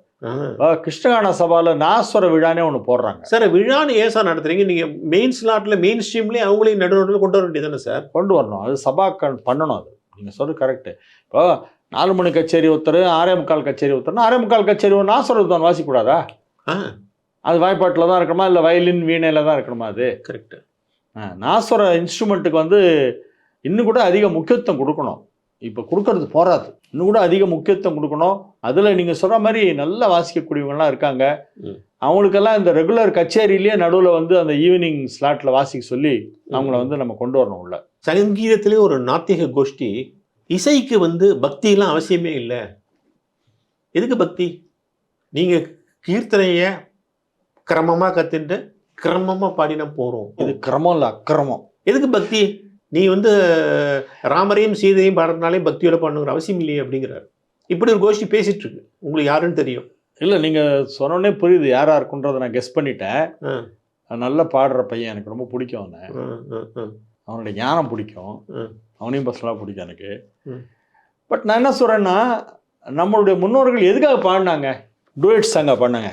பக்தி சங்கீதம் தான். பக்தி சங்கீதம் தானே இது. தியாகராஜ சுவாமிகள், தீட்சிதர், சாமாசாசிலேருந்து ஆரம்பித்து நீங்கள் அதுக்கு முன்னால் புரந்தரதாசர், அன்னமையா காலத்துலேருந்து போய் இப்போ ரீசெண்டாக 20ஆம் நூற்றாண்டில் வாழ்ந்த கோடீஸ்வரையர், பாபநாசம் சிவன், முத்தியாபௌதர், இது வரைக்கும் நீங்கள் வந்தீங்கன்னா 1950 வரைக்கும் இருந்த எல்லாரையும் நீங்கள் பார்த்தீங்கன்னா எல்லாருமே ஒரு பக்தியோடு தான் பாடியிருக்காங்க. ஒரு இறைவன் மேலே பாடப்பட்ட பாடல் தான். நீங்கள் வந்து அந்த பாடலை நான் பாடுவேன், ஆனால் அதில் எனக்கு நம்பிக்கை இல்லைன்னு சொன்னால் இது வந்து ஒத்துக்கக்கூடிய ஒரு விஷயம் இல்லை சார். இது தனிப்பட்ட முறையில் ஒரு மனுஷனுக்கு இறை நம்பிக்கை இருக்கா, இல்லை அவன் இறை மறுப்பு கொள்கையில் இருக்கானாங்கிறது அவனுடைய சொந்த விஷயம். யாரோ ஒருத்தர் நாசிகனாக இருந்தானோ அவனை நம்ம திட்ட போகிறதில்ல. நீ நாசிகனாக இருந்துட்டு போ, நாசிகனாக இருக்கேன்னு சொல்லி போயிட்டே இருக்க போகிறோம். நம்ம வேலையை நம்ம பார்ப்போம், அவன் வேலையை அவன் பார்ப்பான். ஆனால் எந்த சங்கீதம் இறைவனை காண்பதற்காக பாடினார்களோ, இறைவனை கண்டார்கள், நேரில் கண்டார்கள். தியாகராஜ சுவாமிகளுக்கு சாமி தரிசனம் கிடச்சிருக்கு.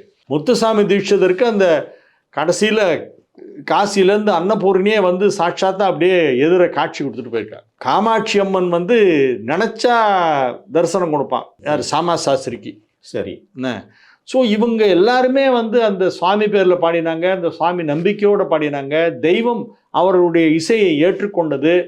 இசையின் வாயிலாக இறைவனை சுலபமாக அடைய முடியும் அப்படிங்கிறத அவங்க ப்ரூவ் பண்ணாங்க. அவங்க எல்லாருக்கும் அது நடந்தது. சுவாமி தரிசனம் கிடச்சி சார். அந்த மாதிரி அவங்களால பார்க்க முடியுது. அப்படி இருக்கும்போது நான் அந்த பாட்டை பாடுவேன், ஆனால் அதில் இருக்கிற அந்த உட்பொருளை வந்து நான் ஏற்றுக்க மாட்டேன், அந்த சாங்குடைய கண்டென்ட்டை நான் ஒத்துக்க மாட்டேன், ஆனால் சாங் பாடுவேன் அப்படின்னு சொல்கிறது வந்து அது வந்து ஒரு ஏற்புடையது இல்லை சார். பெரியாரையும் பாடலாம். அப்புறமா இயற்கை பாடுறேன்னு மரத்தை பற்றி பாடு, மலையை பற்றி பாடு, ஆறை பற்றி பாடு, வயலை பற்றி பச்சை பச்சேல் வயலே அப்படின்னு ஒரு பாட்டு பாடு. அது எதோ பாடிக்கோ. அவன் இயற்கையை பற்றி பாடக்கூடாதுன்னு சொல்லலை, கடவுள் அல்லாத மற்றவற்றை பற்றியும் பாடலாம். ஆனால் வந்து மும்மூர்த்திகள் கீர்த்தனை பாடுறேன் அப்படின்னா அப்போ உனக்கு அதில் ஃபெய்த் இருக்கணும். ஃபெய்த் இல்லாமல் பாடுறது வந்து அப்போ அது வெளிவேஷம் மாதிரி ஆயிடும், ஹிப்போக்ரசி மாதிரி ஆயிடாது. அது தியாகராஜன் என்ன சொல்றாரு, சங்கீத ஞானமும் பக்தி வினா சன்மார்க்கமும் கலதே மனசாங்கிறாரு. ஆமாம், சங்கீத ஞானமும் பக்தி வினா, பக்தி இல்லாத சங்கீதம் பாழுகிறாரு. பக்தி இல்லாத சங்கீதம் சங்கீதம் அல்ல அப்படின்னு தியாகராஜ சுவாமிகள் சொல்லியிருக்காரு. சரி, எல்லா மகான்களும் அதை பற்றி சொல்லியிருக்காங்க. ஆமா, இசை என்பதே இறைவனை அடைவதற்கான ஒரு வண்டி. அந்த வாகனத்தில் ஏறினா அது கொண்டு போய் நம்மளை கடவுள்கிட்ட விட்டுரும். மனிதனுக்கும் இறைவனுக்கும் இடையே உள்ள பாலம் தான் இசை, இணைப்பு பாலம், கனெக்டிங் பிரிட்ஜ். அது இசை பிடிச்சோன்னா ஈஸியாக போய் கடவுளை போய் சேர்ந்துடலாம். அப்படின்னு தான் பண்ணியிருக்கோம். அதை வந்து சில நேரங்களில் அந்த இசை வந்து பொழுதுபோக்குக்காகவும் நம்ம பயன்படுத்துகிறோம். இப்போ சினிமா பாட்டெல்லாம் நல்லா இருந்தால் கேட்போம், சிலதெல்லாம் அதெல்லாம் ஒரு டைம் பாஸ் பண்ணுறதுக்காக கேட்குறோம். அதுலேயும் அந்த பாட்டை ரசிக்கிறோம், சங்கீதம் நல்லா இருந்தால் தான் ரசிக்கிறோம். அந்த பாட்டு கேட்கும்படி இல்லைன்னா அதையும் கேட்கறது இல்லை நம்ம. ஸோ இந்த நாஸ்திகம் பேசுகிற இந்த கும்பலை பற்றி நீங்கள் வந்து இம்பார்ட்டன்ஸே கொடுக்காதீங்க, விட்டுருவோம், அவங்கள இக்னோர் பண்ணுங்க. அதுதான் பெஸ்ட் பனிஷ்மெண்ட். அவன்கிட்ட போய் ஆர்கியூ பண்ணிட்டு இருக்கிறத விட அவங்கள கண்டுக்காம ஹேண்ட் சொல்லிட்டு போயிட்டே இருக்கணும். அதுதான் பெரிய இன்சல்ட். ஆமாம், அவ்வளோதான். அவங்களுக்கு இம்பார்ட்டன்ஸ் கொடுக்கக்கூடாது. நமக்கு உடன்பாடு இல்லை இந்த கொள்கையில், அப்போ என்ன பண்ணோம், விலகிடணும். அன்ஃபார்ச்சுனேட்லி பிரபல பத்திரிகைகள்லாம் வந்து ஆங்கில பத்திரிகைகள்லாம் 3 காலம் அவங்களுக்கு இடம் கொடுக்குது. அதில் பிரச்சனை. அது அவங்களுக்கும் இவங்களுக்கும் என்ன தொடர்போ தெரியாது. இன்றைக்கும் சபாக்களில் ஒரு கர்நாடகாவோ அல்லது கேரளாவோ அல்லது ஆந்திராவோ போனால் அங்கே மெயினாக அந்த மொழி பாடல்கள் பாடிட்டு கடைசியாக வேணால் ஒரு போனால் போகிறது ஒரு தமிழ் பாட்டு பாடும். அது கூட ரொம்ப கஷ்டம். தமிழ்நாட்டில் மட்டும் எல்லாத்தையும் பாடிட்டு கடைசியில் ஒரு பாரதியார் பாடுறது சரியா? தவறு. ஏன் தமிழில் எவ்வளோ நல்ல மெயினாக எடுத்துகிட்டு பாடுற பாடலாம் இருக்கே. ஊத்துக்காடு இல்லையா, கோபாலகிருஷ்ண பாரதி இல்லையா, பாபநாச சிவன் எவ்வளோ பண்ணியிருக்காரு. பாபநாச சிவனுடைய கரகர பிரியான்னு எடுத்துட்டு அதிலே கிட்டத்தட்ட ஒரு 70-80 சீர்காழி மூவர் இல்லையா, சீர்காழி மூவர், கோபாலகிருஷ்ண பாரதி. ஏன் புரியாத மொழியிலேயே இவங்க பாட்டை பாடிட்டே இருக்காங்க? என்ன கணக்கு? அது தவறு சார். அது இவங்க வந்து அதுதான் சங்கீதம் நினச்சிட்டு இருக்காங்க சார். இவங்களுக்கு இன்னும் அது புரியலை. ஒரு மனிதன் நமக்கு இணக்கமாக இருக்கணும்னா அவனுடைய பாஷையில் நம்ம பேசினா தான் சார் அவனுக்கு ஃப்ரெண்ட் ஆவான். அதுதான் அவனை கம்யூனிகேட் பண்ணோன்னா அவனுக்கு தெரிஞ்ச பாஷையில் கம்யூனிகேட் பண்ணோம் சார். பேசுறதுக்கே இது, ஆடுறதுக்கும் அது பொருந்தும். யார் ஆடியன்ஸோ அவங்களுக்கு தெரிஞ்ச பாஷையில் பாடணும். பாடினா தப்பே கிடையாது. ஏன் தமிழில் பாடினா என்ன தப்பு? தமிழில் எவ்வளோ ஆயிரக்கணக்கான பாடல்கள் இருக்கே தமிழில். முத்துத்தாண்டவர், மாரிமுத்தா பிள்ளை, அருணாசல கவிராயர். ஆடியன்ஸ்க்கே பார்த்தீங்கன்னா ஒரு ஒரு ஒரு ராகம் பாடினாங்கன்னா உடனே இவங்க அடுக்குறாங்க. தியாகராஜ கீர்த்தனை இது, தீட்சிதர் கீர்த்தனை அது, தமிழுக்கே வரமாட்டேங்கிறாங்க. இது எது பாடுவாங்கன்னு இவங்க அவங்க கேட்டு அது பழக்கமாயிடுது. இந்த இதெல்லாம் ட்ரெண்ட் கொண்டு வரணும் சார். 50% தமிழில் பாடணும்னு சொல்லி ஒரு சட்டம் கொண்டு வரணும் சார். சபாக்கள் தான் சார் அதை பண்ண முடியும். நீங்களும் நானும் பண்ண முடியாது சார். 50% பாடணும். 50% தமிழில் பாடணும், அப்போ தான் சான்ஸு. ஆமாம். பாக்கி 50% நீ வந்து சம்ஸ்கிருதம், தெலுங்கு, கன்னடம் எல்லாம் பாடிக்கோ. 10 பாட்டு 5 பாட்டு பாடணும். தமிழ் 5 பாட்டு தமிழ் பாட்டு பாடு அட்லீஸ்ட் அப்படின்னு கொண்டு வரலாம். அது ஒன்றும் தவறு இல்லை. அதே மாதிரியே சபாலெல்லாம் வந்து நான் இன்னொரு சஜஷன் கொடுக்குறேன். அவங்க பாடுறவங்க என்ன பாட்டு பாடுறாங்க, அது என்ன ராகம், என்ன தாளம், அதை இயற்றியவர் யார் அப்படின்னு ஒரு துண்டு சீட்டில் பிரிண்ட் பண்ணி உள்ளே போகும்போது கொடுத்துடணும் சார். ஏன்னா இவங்க அனௌன்ஸ் பண்ண மாட்டேன்றாங்க. வாய்ப்பாட்டில் இருக்கவங்க கண்டிப்பாக அனௌன்ஸ் பண்ண மாட்டேங்கிறாங்க. அப்போ இவங்க பார்த்துக்கிட்டே வருவாங்க. இந்த பாட்டை பார்த்தோன்னே ஓ இது இந்த ராகம் அவங்களுக்கு ஒரு புரியும். அப்போ தான் நெருக்கமாக வருவாங்க. ஒரு மனுஷன் புரிஞ்சாதான் சார் ஒரு விஷயத்தை செய்வான். சமயத்தில் எதுவும் நடக்குது, ஒரு 12 நிமிஷம் ராகத்தை பாடிவிட்டு கடைசியில் தான் பாடின ராகம் எதுன்னு கீர்த்தனையும் பாடி முடிச்சுட்டு அப்புறம் சொல்கிறாங்க. ஆமாம், குழப்பத்திலேயே இருக்காங்க. அவங்க ஏதோ அவங்களுக்கு ஒரு வெஞ்சர் பண்ண ஒரு ரேர் ராகம் பாடணும்னு எடுத்து பாடுறாங்க. பாடட்டும், ரேர் ராகம் 1-2 பாடணும். எல்லாரும் திரும்ப திரும்ப காம்போதி, சங்கராபரணம், தோடி இதே பாடிட்டு போவோம். கல்யாணி இந்த மாதிரி ஒரு 10-12 ராகம் கனராகம் சார். கனராகம் ஒன்று கண்டிப்பாக கச்சேரியில் இருக்கணும். மும்மூர்த்திகள் கீர்த்தனை எல்லாத்துலேயும் ஒன்று இருக்கணும். தமிழுக்கு அதிக முக்கியத்துவம் கொடுக்கணும். என்ன பாட்டு பாடுறோம், என்ன ராகங்கிறத அனௌன்ஸ் பண்ணுறதுல தப்பே கிடையாது.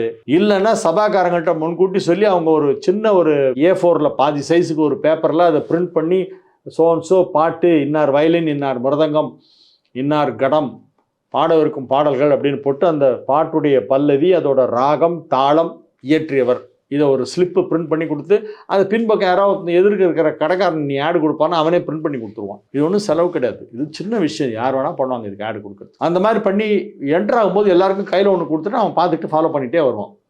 அப்போ எழுத போக மாட்டான் பாதியில். அடுத்தது இது வருது, அவனுக்கு பிடிச்ச பாட்டாக இருக்கும், அது கடைசியில் வர பாட்டு, அதுக்காக வேண்டி உட்காருவான். அதனால் இதை வந்து பண்ணணும் சார். ரொம்ப பேருக்கு என்னென்னே தெரியாமல் கேட்டுட்ருக்காங்க.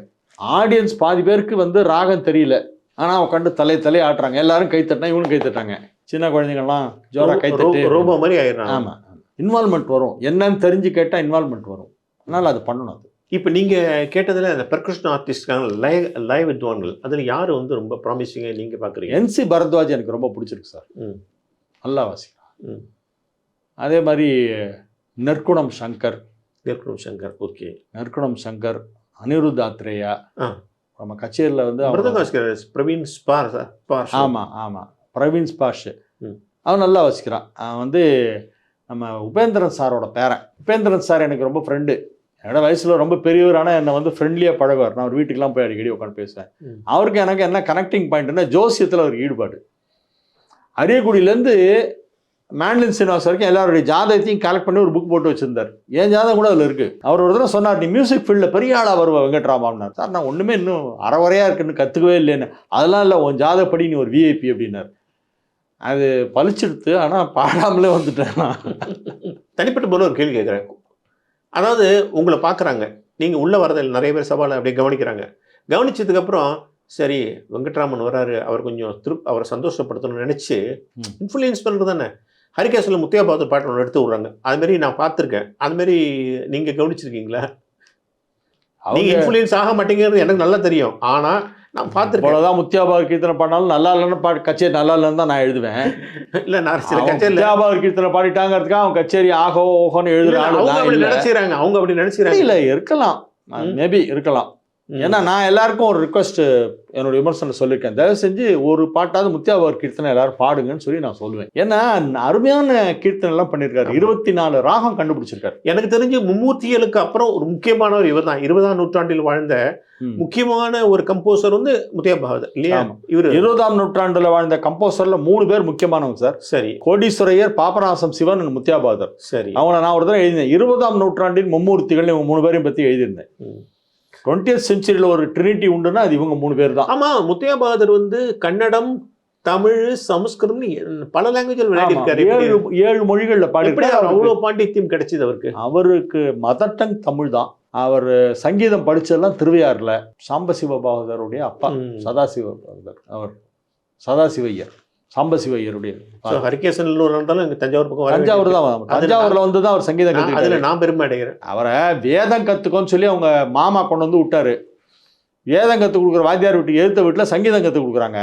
இவர் என்ன பண்ணார், மத்திய நேரத்தில் அங்கே போய் உட்காந்து பாட்டு கேட்டுட்டு இருப்பார். அப்படியே அதில் ஒரு ஈடுபாடு வந்து இதையும் கற்றுட்டு அதையும் கற்றுக்கிட்டார், ரெண்டும் கற்றுக்கிட்டார். பரவாயில்லையே. வேதமும் கிரமாந்திர அத்தியானம் பண்ணி சங்கீதமும் முறைப்படி கற்றுட்டு ரெண்டிலுமே அவர் வந்து ஒரு ஸ்காலர். எத்தனை வருஷம் வாழ்ந்தார் அவர்? அவர் 1945 காலமானார். 1877 to 1945. இந்தியாவில் ஃபர்ஸ்ட் டாக்டரேட் அவர் தான். ஆமாம், சங்கீத வித்வான்களில் முதலில் டாக்டர் பட்டம் வாங்கியவர் ஹரிகேசன் நல்லூர் முத்தியா பகதூர். அவரே கச்சேரி மேடைக்கு அதிகமாக வரல. இல்லை, அவர் கம்போசிங்கில் தான் ரொம்ப டைம் ஸ்பெண்ட் பண்ணியிருக்கார். சாமுண்டேஸ்வரி அம்மன் மேலே 108 நாமாவளிக்கும் 108 அஷ்டோத்திர கீர்த்தனைகள். அதே மாதிரி சிவன் மேலே சிவா அஷ்டோத்திர கீர்த்தனைகள். சிவனுடைய அஷ்டோத்திரத்தில் 108 நாமாவளி, ஒரு நாமாவளிக்கும் ஒரு பாட்டு வெவ்வேறு ராகத்தில். அந்த நாமாவளியுடைய அர்த்தம் வியாக்கியானாலும் அதில் வந்துடும். அந்த மாதிரி நிறைய கம்போசிங் பண்ணிட்டு இருந்தார் அவர். Was very busy in Mysore court. Mysore Maharaja Nalvadi Krishna Rajendra Wadiyar அவர் தான் இவருக்கு காயக சிகாமணி டைட்டில் கொடுத்தார். ராஜாவோட நெருக்கமாக பழகினவர் அவர். அவரும் ராஜாவும் ஒரு நாள் அரண்மனை சுற்றி வந்துட்டு இருக்கும்போது ஈவினிங் வாக்கிங் போவார் மகாராஜா. அப்போ இவரை கூட பேச்சு துணைக்கு யாராவது ஒருத்தரை கூப்பிட்டு போவார். இவர் போனப்போ பேசிட்டே போகும்போது அப்போ கேட்டாராம், இந்த அமிர்தவர்ஷினி பாடினா மழை வரும்னு சொல்கிறாங்களே, நீங்கள் பாடுங்க பார்க்கலாம் அப்படின்னாராம். தமாஷா. இல்லை வேணாம், மழை வந்துருத்தனா அப்புறம் ஹைனஸ் நனைஞ்சிருவீங்க, ஹைனஸ் நனையக்கூடாது அப்படின்னாராம். இல்லை பரவாயில்ல, நனைஞ்சா பரவாயில்ல பாடுங்கன்னாராம். இவர் பாடி வித்தின் 2-3 மினிட்ஸ் எங்கேருந்தோ மேகம் இரண்டு வந்து மழை பெஞ்சுது. அமிர்தவர்ஷினிக்கு அவ்வளோ பவர். அமிர்தவர்ஷினிக்கு பவருக்கு பாடினவங்க பாடினா பெய்யும். சில பேர் பாடினா நின்றுடும். நிறுத்துறதுக்கும் அதை யூஸ் பண்ணலாம். ரொம்ப மோசமாக பாடுறோம் கூப்பிட்டு ரொம்ப மழை பெய்யும்போது அமிர்தவர்ஷினி பாடுறான்னா பாடினான்னா மழை நின்றுடும். ஹரிகேசன் இன்னொரு மறுபடியும் இந்த சபாக்கு வருவோம். அந்த மாதிரி ஏதாவது கச்சேரி கேட்டுட்டு ஐயோ தலைவலிக்குதுன்னு ஓடி வந்திருக்கீங்களா? நிறைய கச்சேரி பாதியில் எழுந்து ஓடி வந்திருக்கேன். அவங்க பேர் நான் சொல்ல விரும்பல. வேண்டாம். அது ஒரு போய் பக்கத்தில் கேன்டீனில் போய் ஒரு டிஃபன் அடிச்சதுக்கப்புறம் தான் அது அடங்கிருக்கும் இல்லையா? ஆமாம். பல இடங்கள்ல நான் பார்க்குறேன், சபாக்கள்ல உள்ள கூட்டத்தை விட சபாக்கள்ல ஒரு எண்ணி 100 பேர் இருந்தானே கேண்டீன்ல ஒரு 250 பேர் உட்காந்துருங்க. கவனிச்சிங்களா? உண்மைதான் அது. அதுலேயும் முக்கியமாக நாரதகான சபாலையும் பார்த்தசாரி சாமி சபாலையும் கேன்டீனுக்கு நல்ல க்ரௌடு வருது. அங்கே உள்ளேயும் வருது, ஆடிட்டோரியத்திலும் க்ரௌடு வருது, கச்சேரிக்கும் வருது. பட் அந்த 2 சபா கேன்டீன் வந்து கொஞ்சம் ஜாஸ்தி க்ரௌடு வர சபா. அதில் ரொம்ப பேருக்கு சங்கீதமே தெரியாது. அவங்க நேராக வருவாங்க, கேன்டீனில் போவாங்க, சாப்பிடுவாங்க, கிளம்பிடுவாங்க. டிசம்பர் மாதம் ஆச்சுன்னா அவங்க ஃபேமிலியோட டெய்லி இங்கே வந்து சாப்பிட்றாங்க. நிறைய பேர் இவங்களாம் வராங்க சார், நார்த் இந்தியன்ஸ் எல்லாம், மார்வாடிஸ்லாம் வராங்க. அவங்களுக்கெல்லாம் கச்சேரி பற்றி ஒன்றும் தெரியாது. இந்த டைமில் இங்கே போனால் இங்கே நல்லாயிருக்கும், மசால் தோசை, ஆனியன் ரவாலாம் நல்லா போடுவாங்க அப்படின்னு சொல்லி சாப்பிட்றதுக்குன்னு ஃபேமிலியோடு கிளம்பி வந்து சாயந்தரம் வந்து சாப்பிட்டு போகிறாங்க. அதனால் வந்து செவிக்குணம் இல்லாத போது சிறிது வயிற்றுக்கும் ஈயப்படும் அப்படின்னு வள்ளுவர் சொன்னார். மாற்றி புரிஞ்சுக்கிறாங்க. இல்லை, இங்கே செவிக்கும் உணவு வழங்கப்படுகிறது, வயிற்றுக்கும் வழங்கப்படுகிறது. செவிக்கு உணவு இல்லாத போதுன்னு தான் அவர் சொன்னார். இங்கே செவிக்கு உணவு இருக்கும்போதே வயிற்றுக்கும் ஈயப்படும். அதனால் அது வந்து நல்ல ஜேன்னு போயிட்டுருக்கு. கேன்டீனில் நல்ல க்ரௌடு. ரேட்டெல்லாம் தாறுமாறாக இருக்கு. கவனிச்சிங்களா? ஆமாம் சார், ரொம்ப காஸ்ட்லி. ஏதாவது ஒரே ஒரு டிஃபன் ஐட்டம், ஒரு காஃபி சாப்பிட்டா 180 ரூபா 200 ரூபா கிட்ட பில் வருது. காஸ்ட்லி தான். அதை கொஞ்சம் வந்து சபாஸ் தான் கண்ட்ரோல் பண்ணணும். சபாக்கள் என்ன செய்கிறாங்கன்னா, இவங்கள்ட்ட நல்ல அமௌண்ட் வாங்குறதுனால அவன் நேச்சுரலி அவனுக்கு எங்களுக்கு கட்டுப்படி ஆகலைன்றான். ஆனால் ஒன்று, இந்த கேன்டீன் நடத்துகிறவங்களுக்கெல்லாம் வந்து 1 வருஷத்துக்கு வேணுங்கிற கல்யாண கான்ட்ராக்ட் இங்கே புக் ஆகுது. அவங்க மெயினாக இது போகிறதுக்கு காரணமே இந்த 15 நாளில் இவங்க சம்பாதிச்சு ஒன்றும் பெருசாக பண்ண போகிறதில்ல. நிறைய என்ஆர்ஐ புக் பண்ணிக்கிறாங்க. என்ஆர்ஐ வருவாங்க. அவங்க டிஃபன் சாப்பிட்டுட்டு நல்லா இருந்ததுன்னா, மே மாதம் ஃபஸ்ட் வீக்கில் என் பொண்ணு கல்யாணம் மெட்ராஸில் தான் பண்ண போகிறோம், நீங்கள் வந்து கேட்ரிங் கான்ட்ராக்ட் உங்கள்கிட்ட கொடுக்குறேன், நீங்கள் பண்ணுறீங்களான்னு கேட்டு அவங்க உடனே அவங்களோட அட்ரஸை கொடுத்து அதை பண்ணி இது பண்ணி இவங்களுக்கு அந்த மாதிரி வந்து கல்யாண கான்ட்ராக்ட்லாம் அவங்களுக்கு நல்ல வருமானம் சார். இந்த கல்யாண கான்ட்ராக்ட் எப்படி கிடைக்குதுன்னா, டிசம்பர் மாதம் கேன்டீன் மூலிமா கிடைக்குது. இந்த கான்ட்ராக்ட் மூலிமா அந்த கான்ட்ராக்ட் கிடைக்குது. அதனால அவங்க என்ன பண்ணுறாங்க, இந்த கான்ட்ராக்டுக்காக வேண்டி இங்கே கேன்டீன் போடுறாங்க. பட் இவ்வளோ காஸ்ட்லியாக இருக்கணுன்ற அவசியம் இல்லை. அது கொஞ்சம் யோசிக்க வேண்டிய ஒரு விஷயம் தான் அது. சமையல் சங்கீதத்துக்கு வருவோம். நிறைய இரட்டையர்கள் பாடுறாங்க, பெண்களும் சரி ஆண்களும் சரி. திருச்சூர் பிரதர்ஸ் பாடுறாங்க, ரஞ்சனி காயத்ரி, அனயா சிஸ்டர்ஸ், இந்த மாதிரி நிறைய பேர் பாடுறாங்க. ஆமாம். அதில் உங்களுக்கு ப்ராமிசிங் யாரை பார்க்குறீங்க? ரஞ்சனி காயத்ரி இப்பயும் அவங்க அந்த ஸ்டாண்டர்ட் மெயின்டைன் பண்ணுறாங்க. ரஞ்சனி காயத்ரி எங்கேயும் டாப்பில் போயாச்சு. அவங்க தான் நம்பர் 1ல இருக்காங்க. ரொம்ப வருஷமாகவே அவங்க தான் டாப்பில் இருக்காங்க. ரெட்டையர்களுமே பெண்கள் எல்லாத்துலேயுமே சேர்த்தே சொல்லுங்கள். எல்லாத்துலேயுமே அவங்க தான் நம்பர் ஒன் மியூசிஷியன் இன்னைக்கு யாருன்னா ரஞ்சனி காயத்ரி தான் சொல்லணும் சார். ரஞ்சனி காயத்ரி பாட்டு ரொம்ப கற்பனை ஜாஸ்தி சார். அவங்ககிட்ட கற்பனை ரொம்ப பெருசு. அது மனோதர்மம்னு சொல்லுவாங்களே, அதுக்கு வந்து அவங்க தான் பெஸ்ட் எக்ஸாம்பிள். சரி, நான் ரஞ்சனி காயத்ரி நல்லா பாடுறேன்னு சொன்னாக்கா உடனே மற்றவங்களாம் நன்னா பாடலன்னு அர்த்தம் எடுத்துக்கூடாது. அந்த கற்பனை ரொம்ப நல்லா இருக்கு. அவங்க பாடுற அந்த கற்பனை, அந்த கோர்வை, அந்த அழகு, கச்சேரி பிளானிங், ஸ்ருதி சுத்தமாக இருக்கணும், நல்ல பாவத்தோடு பாடணும், லயப்பிடிப்பு இருக்கணும், வெரைட்டி ஆஃப் சாங்ஸ் இருக்கணும், ப்ரொனன்சியேஷன் கரெக்டாக இருக்கணும். இது எல்லாத்தை விட அளவு அப்படிங்கிறது ரொம்ப இம்பார்ட்டன்ட் சார். அதை ரொம்ப பேர் புரிஞ்சுக்கல சார். எந்த இடத்துல ராகத்துக்கு எவ்வளோ டைம் ஒதுக்கணும், ஸ்வரத்துக்கு எவ்வளோ டைம் ஒதுக்கணும், எதை முதல்ல பாடணும், எதை பின்னால் பாடணும், அந்த விஷயம் வந்து கச்சேரி பிளானிங்கிற விஷயத்தில் நிறைய பேர் வந்து அதில் தான் வந்து ஃபீல் ஆகிறாங்க. அது வந்து பக்காவாக பிளான் பண்ணி பண்ணணும். மகாராஜபுரம் சந்தானம் கச்சேரிலாம் சக்ஸஸ் ஆனதுக்கு காரணமே அந்த பிளானிங் அழகாக எடுத்துகிட்டு போவார். கச்சேரி வந்து ஒரு நிமிஷம் கூட நடுவில் போர் அடிக்காமல் எடுத்துகிட்டு போவார். அந்த மாதிரிலாம் அந்த அது ஒரு டெக்னிக் சார். அது திருச்சூர் பிரதர்ஸ் கேட்டிங்களா? திருச்சூர் பிரதர்ஸ் கேட்டேன் சார். நான் நல்லா பாடுறாங்க, எனக்கு பிடிச்சிருந்தது. நீங்கள் இத்தனை வருஷமாக சங்கீதத்திலேயே ஊறி போய் இருக்கீங்க, இத்தனை வருஷமாக சங்கீதத்தை பற்றி எழுதுறீங்க, பேசுகிறீங்க. உங்களுக்கு கிடைச்ச விருதுகளை பற்றி சொல்லுங்களேன். கலைமாமணி வாங்கிட்டீங்கன்னு நினைக்கிறேன் நான். ஆமாம் சார், கலைமாமணி நான் வந்து வாங்கிட்டேன். எனக்கு வந்து இசை விமர்சகருங்கிற கோட்டாலே கொடுத்தாங்க. சிலதெல்லாம் வந்து இசை ஆர்வலர் பங்களிப்புன்னு ஏதோ ஒன்று போட்டு வேணுங்கிற மாதிரி கொடுப்பாங்க. அப்படி இல்லை, இசை விமர்சகர் அப்படின்ற கேட்டகரியில் எனக்கு வந்து கலைமாமணி அவார்டு வந்து ஸ்டேட் கவர்மெண்ட் கொடுத்து சார். சரி, அதை வாங்கியிருக்கேன். அது தவிர வந்து விமர்சக ரத்னா, விமர்சக திலகம் அப்படின்லாம் நிறைய சபாஸ் எல்லாம் எனக்கு அது மாதிரிலாம் கொடுத்துருக்காங்க. மெயினாக கலைமாமணி வந்து சுப்புடுக்கு அப்புறம் நான் தான் சார் வாங்கியிருக்கேன். அமாங் கிரிட்டிக்ஸ், சங்கீத கிரிட்டிக் கேட்டகரியில் சும்புடுவுக்கு அடுத்தபடியாக எனக்கு தான் அந்த அவார்டு கிடச்சிருக்கு. அது ஒரு பெருமையான ஒரு விஷயம். அது சண்முகானந்த ஹாலில் கூட போகிறதா சொன்னீங்களே? இல்லை சார், அது சேஷகோபாலனுக்கு அவார்டு கொடுத்தாங்க. நேஷ்னல் எமினன்ஸ் அவார்டுன்னு அவருக்கு. நான் வரேன்னு சொல்லியிருந்தேன். கடைசியில் லாஸ்ட் மினிட்ல போக முடியல, ட்ராப் ஆயிடுச்சு அந்த ப்ரோக்ராம். சரி, சங்கீதத்திலேருந்து அப்படியே ஜோசியத்துக்கு வருவோம். சொல்லுங்கள்.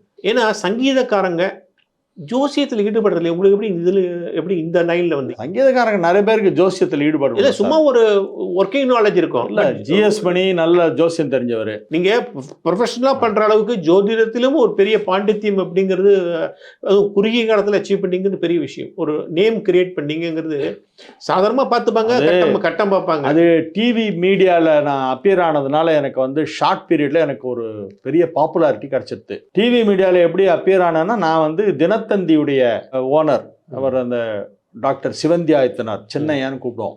அவர்கிட்ட போய் ஒரு நாள் என்ன பண்ணேன், நீங்கள் எனக்கு டிசம்பர் மாதம் சங்கீத விமர்சனம் எழுதுறதுக்கு சான்ஸ் கொடுக்குறீங்க, நீங்கள் ஜோசியமும் வந்து ராசி பலன் எழுதுறதுக்கு எனக்கு சான்ஸ் கொடுத்தீங்கன்னா, தினத்தந்தியில் எழுதினா நான் பாப்புலர் ஆகிடுவேன், எனக்கு கொடுங்க, எனக்கு ஜோசியமும் நல்லா தெரியும், சங்கீதத்தில் எந்த அளவு நாலேஜோ அதை விட எனக்கு ஜோசியம் தெரியும் அப்படின்னேன். அவர் இப்படி யோசிச்சுட்டு அப்புறம் தினத்தந்தியில் எல்லாமே இவர் தான் போல் இருக்கு, இவர் அரியசன் வெங்கட்ராமன் விட்டு ஆள் இல்லைன்ற மாதிரி நினச்சிக்குவாங்க, நான் உங்களுக்கு வேறு ஒரு ஆப்பர்ச்சுனிட்டி வரும்போது கூப்பிட்றேன் அப்படின்னார். அப்புறம் என்ன பண்ணார், ஏஎம்என் டிவின்னு அவங்க ஒன்று ஆரம்பித்தாங்க சார். அதில் வந்து அப்பியர் ஆகி லைவ் ப்ரோக்ராம் பண்ணுறதுக்கு என்னை கூப்பிட்டார். சடனாக ஃபோன் கால் வந்தது, நீங்கள் வந்து ஏஎம்என் டிவியில் ஜோசிய ப்ரோக்ராம் பண்ணுறீங்களா அப்படின்னு கேட்டாங்க. பண்ணுறேனே அப்படின்னு. வந்துருங்க, இன்றைக்கி இந்த இடத்துல ஸ்டூடியோ இருக்குது, இந்த இடத்துக்கு வாங்கினாங்க. அன்றைக்கே லைவ் ஆன் பண்ணிவிட்டு அது மாட்டில் ஃபோன் அடிச்சுக்கிட்டே இருக்கும். நான் அட்டன் பண்ணி ஒவ்வொருத்தருக்கா அவங்க கேட்குற கேள்வி பதில் சொல்லணும். எடுத்த எடுப்பில் எஸ்எல்சி பரீட்சை எழுதுகிற மாதிரி சார். அதில் போய் நம்மளை உட்கார வச்சாங்க, அதில் ஜெயிச்சிட்டேன் நான். அதுக்கப்புறம் என்னாச்சு, அந்த சேனல்லேருந்து அடுத்து சங்கரா டிவியில் கொஞ்ச நாள் பண்ணேன். அதுக்கப்புறம் ஏஎம்என் டிவிக்கு நான் வந்து 13 வருஷம் கம்ப்ளீட் ஆகிடுது. இப்போ ஜி டிவியில் இருக்கீங்க? ஜி தமிழில் நான் வந்து I am going to complete 5000th episode. வர ஏப்ரல் மாதம் 5000வது எபிசோட் டெலிகாஸ்ட் ஆக போது. அது ஒரு பெரிய கிராண்ட் ஃபங்க்ஷனாக பண்ணுறாங்க, ஜி தமிழ் டிவி ஆர்கனைஸ் பண்ணி பண்ணுறாங்க. இந்த ஜோதிடம் விஷயத்தில் எல்லாமே டெஸ்டினி இப்படி தான் நடக்குதுன்னு சொல்கிறீங்க. எல்லாமே வந்து உன்னுடைய விதிப்படி தான் எல்லாமே உன்னுடைய ராசி, உன்னுடைய கட்டங்கள் என்ன சொல்லுதோ அதன்படி தான் உன் வாழ்க்கை அமையுங்கிறீங்க. அது ரொம்ப சரி. அப்புறம் எதற்கு பரிகாரம் நம்மளை கொஞ்சம் ப்ரொடெக்ட் பண்ணிக்கலாம், அவ்வளோதான். மழை பெய்யும்னா பெய்யும், அது தடுத்து நிறுத்த முடியாது, அது இயற்கை. அது பரிகாரம் கொடை பிடிச்சிட்டு போகலாம்ல, நம்ம வரைக்கும் உடம்பு நினையாமல் இருக்கும். அந்த கொடை மாதிரி தான் பரிகாரம், அவ்வளோதான் காப்பாற்றாது. பரிகாரம் பண்ணி டோட்டலாக தலையெழுத்தை மாற்ற முடியாது சார். நான் தலையெழுத்தே மாற்றிடுறேன் பரிகாரம் பண்ணி ஆனால் சொன்னான்னா ஃப்ராடு, அது நம்பாதீங்க. பரிகாரம் பண்ணால் அந்த வரக்கூடிய கஷ்டங்களை தாங்கிற அளவுக்கு நமக்கு சக்தி கிடைக்கும், அல்லது அதோட இன்டென்சிட்டி குறையும். சில ஜோதிடர்கள் வந்து பரிகாரங்கிற பேர்ல ஏகப்பட்ட செலவு இழுத்து விடுறாங்கன்னு விமர்சனம் நானும் நிறைய கேள்விப்பட்டேன். அது தவறு. அது அதெல்லாம் போய் மக்கள் ஏமாறக்கூடாது. பட்டு போடுவான், அதுக்கு இதுன்னு வாங்கி அந்த கோயில் எடுத்துருவான், இந்த கோயில் எடுத்துருவான்னு சொல்லி நான் யாருக்கும் பரிகாரமே பண்ணுறதில்லை. பரிகாரம் பண்ணி வைக்கிறேன், காசும் வாங்க மாட்டேன், என் ஃபீஸை கராராக பேசி வாங்கிடுவேன். அதில் நான் பைசா யாருக்கும் குறைக்க மாட்டேன். சரி, அதுக்கு மேலே ஒரு பைசா வாங்க மாட்டேன். பரிகாரம் பண்ணால் இந்த கோயிலுக்கு போ, இந்த சாமியை கும்பிடு, இந்த பூஜை பண்ணுன்னு சொல்லி அனுப்பி விடுவேன். அப்படியே அதை கண்டக்ட் பண்ணுறதோ இல்லை அதுக்கு பணத்தை வாங்குறதோ அதெல்லாம் நான் அதில் தலையிடவே மாட்டேன். அவன் போய் பண்ணாங்களா இல்லையான்னு கூட எனக்கு அப்புறம் தெரியாது, எனக்கு போய் கேட்டுக்க மாட்டேன். பரிகாரம் பண்ணி வச்சா சார் அவன் பண்ண பாவத்தில் நம்ம கொஞ்சம் வாங்குற மாதிரி சார், ஷேர் வாங்குற மாதிரி சார். நான் ஃபேமிலி மேன், நான் நல்லா இருக்கணும், அவனுடைய கர்மவினை அவன் அனுபவிக்கிறான், நீ போய் இதை பண்ணு உனக்கு ரிலீஃப் கிடைக்குன்னு சொல்லுவேன். அவன் போய் பண்ணுவான், நிறைய பேருக்கு ரிலீஃப் கிடைச்சிருக்கு நான் சொன்ன பரிகாரங்கள் பண்ணி. பட் ஐ டோன்ட் அண்டர்டேக் இந்த பரிகாரம் பண்ணி வைக்கிற செயலை நான் வந்து என் தலையில் போட்டுக்கிறது இல்லை. இதுதான் விஷயம். நான் பரிகாரம் சொல்லுவேன், ஆனால் செய்து வைக்க மாட்டேன். நிறைய ஜாதகத்தில் இவருக்கு செவ்வாய் இருக்குது, சேராது அப்படின்னு தள்ளி விட்றீங்க. நிறைய பேருக்கு தோஷம் இருக்குது, தோஷ ஜாதகம் அப்படின்னு. ஆனால் வந்து நிறைய பேர் இந்த தோஷம் எதையுமே பார்க்காம கல்யாணம் பண்ணிட்டு நல்லா தான் இருக்காங்க. அவங்களுக்கு நல்ல இடத்துல கல்யாணம் ஆகணும் தலையில் எழுதியிருக்காங்க, நல்ல இடத்துல பண்ணிட்டு நல்லா இருக்காங்க. இல்லை நீ உங்கள் கிட்ட ஜோசியம் பார்க்குறவங்க எவ்வளோ % சார் டோட்டலாக வேர்ல்டில்? இல்லை தமிழ்நாட்டை இல்லை நீங்கள் இந்தியாவிலே எவ்வளோ % ஜோசியம் பார்ப்பாங்கன்னு நினைக்கிறீங்க? இல்லை நிறைய பேர் ஜோதி நம்பிக்கை இல்லை சார், 10% தான் சார் பார்க்குறாங்க. 10 to 15% ஆஃப் தி பாப்புலேஷன் தான் ஜோசியம் பார்க்குறாங்க. பாக்கி 85% வாழ்ந்துட்டு தான் இருக்காங்க. ஜோதிடத்தில் தான் எல்லாமே இருக்குன்னு நான் சொல்லவே இல்லை. ஜோதிடம் என்பது ஒரு டார்ச் லைட், அவ்வளோதான். ஆமாம், ஒரு வழிகாட்டி. ஜோதிஷம்னா வெளிச்சம் தருவதுன்னு அர்த்தம் சார். ஜோதி விளக்கு, ஜோதிஷம்னா வெளிச்சம் தருவது. எதுக்காக வெளிச்சம்னா 10 அடி தள்ளி ஒரு பள்ளம் இருந்தால் இங்கேருந்து பார்த்துட்டு அப்படி நவுந்து போகலாம், பள்ளத்தில் விழாமல் போகலாம். அதுக்கு ஒரு லைட்டு தேவை, இருட்டில் போகிறவனுக்கு. அந்த லைட்டு தான் ஜோதிடம். ஒரு ஜோசியர் என்ன பண்ண முடியும்னா, இன்னொரு 4 வருஷத்துக்கு உனக்கு டைம் நல்லா இருக்குது, அதுக்கப்புறம் நீ பணம் எதுவும் இன்வெஸ்ட் பண்ணாத, கடன் கொடுக்காத அப்படின்னு சொன்னால் அந்த 4 வருஷத்துக்கு அப்புறம் அவன் உஷாராக இருப்பான். பணத்தை கொண்டே எங்கேயும் போட மாட்டான். ஃபைனான்ஸ் கம்பெனிலெலாம் போட்டு ஏமாறுறது, அதெல்லாம் அந்த மாதிரி ஆபத்தான விஷயங்களெல்லாம் போய் மாட்டிக்க மாட்டான். அவனுக்கு அந்த கைடன்ஸை ஜோதிடத்தால் கொடுக்க முடியும். கண்டிப்பாக கொடுத்துட்டு தான் இருக்கோம். அதுக்கு மேலே வந்து அவனுடைய தலையெழுத்தை உட்காந்து நம்மளால மாற்ற முடியாது சார். பட் பல கேஸில் வந்து ஜோதிடத்தில் வந்து அந்த 2 பேருடைய ஜாதகம் டேலி ஆகுது, பக்காவாக டேலி ஆகுது. ஆனால் மனப்பொருத்தம்ங்கிறது கொஞ்ச நாள்லயே சண்டை வந்துடுது. அவங்களுக்கு மனப்பொருத்தம் முக்கியம் இல்லையா ஜோதிட பொருத்தத்தை விட? மனப்பொருத்தமும் முக்கியம், ஜோதிட பொருத்தமும் வேணும், மனப்பொருத்தமும் வேணும். இல்லை, ஜோதிட பொருத்தம் சரியாக இருந்தாலே மனப்பொருத்தம் வந்துருமா? ஆல்மோஸ்ட் வந்துடும். 99.9% அவங்களுக்கு வந்து ஒருத்தருக்கு பிடிக்கும். சில நட்சத்திரக்காரங்களுக்கு சில நட்சத்திரக்காரங்களை பார்த்தா பிடிக்கும் சார், சில பேர் கண்டா பிடிக்கல. ஏன்? அவன் ஒன்றுமே தப்பே பண்ணிருக்க மாட்டான், அவனை பார்த்தாலே வெறுத்துட்டு போவான். அது ஏன் அப்படின்னா அந்த நட்சத்திரம் இந்த நட்சத்திரம் பகை நட்சத்திரம், அதனால அவனுக்கு பார்த்தா பிடிக்கல. அதை மட்டும்தான் நம்ம காட்ட முடியும். அதுக்கப்புறம் சார் இன்னைக்கு இளைஞர்கள், குறிப்பாக இளம் பெண்கள் ரொம்ப எதிர்பார்ப்பு ஜாஸ்தி ஆயிடுச்சு. ஒரு பொண்ணு கேட்குது, நீ என்ன அமெரிக்கா கூட்டு போறியா சொல்லு, உனக்கு கல்யாணம் பண்ணிக்கிறேன்னு. அமெரிக்காவுக்கு போகிறதா வாழ்க்கை? அதுக்காக ஜென்மா எடுத்தோம்? லைஃப்பில் எவ்வளோ விஷயம் இருக்குது சார். நல்லா சம்பாதிக்கணும், சௌரியமாக இருக்கணும், சந்தோஷமாக இருக்கணும், ஒரு புரிஞ்சுக்கணும், ஃபேமிலி லைஃப் லீட் பண்ணணும், அதெல்லாம் இருக்குது. இவங்க வெறும் அமெரிக்காவை மட்டுமே வந்து ஒரு குறிக்கோளாக வச்சுட்டு இன்றைக்கி நிறைய பேர் கல்யாணத்துக்கு பொருத்தம் பாருது, ஜாதகம் பார்க்குறத என்கிட்ட கேள்வி கேட்குறாங்க. After marriage will I go to அமெரிக்கான்னு செட்டில் தேர்? இதுதான் கேள்வி. நான் பேசாமல் மவுண்ட் ரோட்டில் யூஎஸ்ஐஎஸ் வாசலில் ஏதாவது ஒரு எக்ஸ்டென்ஷன் கவுண்டர் மாதிரி போட்டு அங்கே ஜாதகம் பார்த்து உட்காந்துட்டா டெய்லி காலையில் எல்லாம் வந்து நிற்பாங்களே இசாக்கு, அவங்களுக்கெல்லாம் பார்த்து சொல்லலாம். அந்த மாதிரி பண்ணலாமான்னு கூட பார்க்குறது. ஒரு ஜாதகத்தில் மனைவி வந்து கோயில் கோயிலாக போயிட்டுருக்காங்க, பூஜை புனஸ்காரம்னு இருக்காங்க. கணவனுக்கு அதில் நம்பிக்கையே இல்லை, அவர் நாத்திகம். மனைவியுடைய பூஜா பலன்கள் கணவனுக்கு போய் சேருமா? ஃபேமிலியில் ஒருத்தர் கோயிலுக்கு போய் வேண்டிட்டாலே அந்த குடும்பம் ஃபுல்லாக நல்லாயிருக்கும். நல்லாயிருக்கும். ஆமாம். சரி, நீங்கள் வந்து அயோத்திக்கு போகிறீங்களா?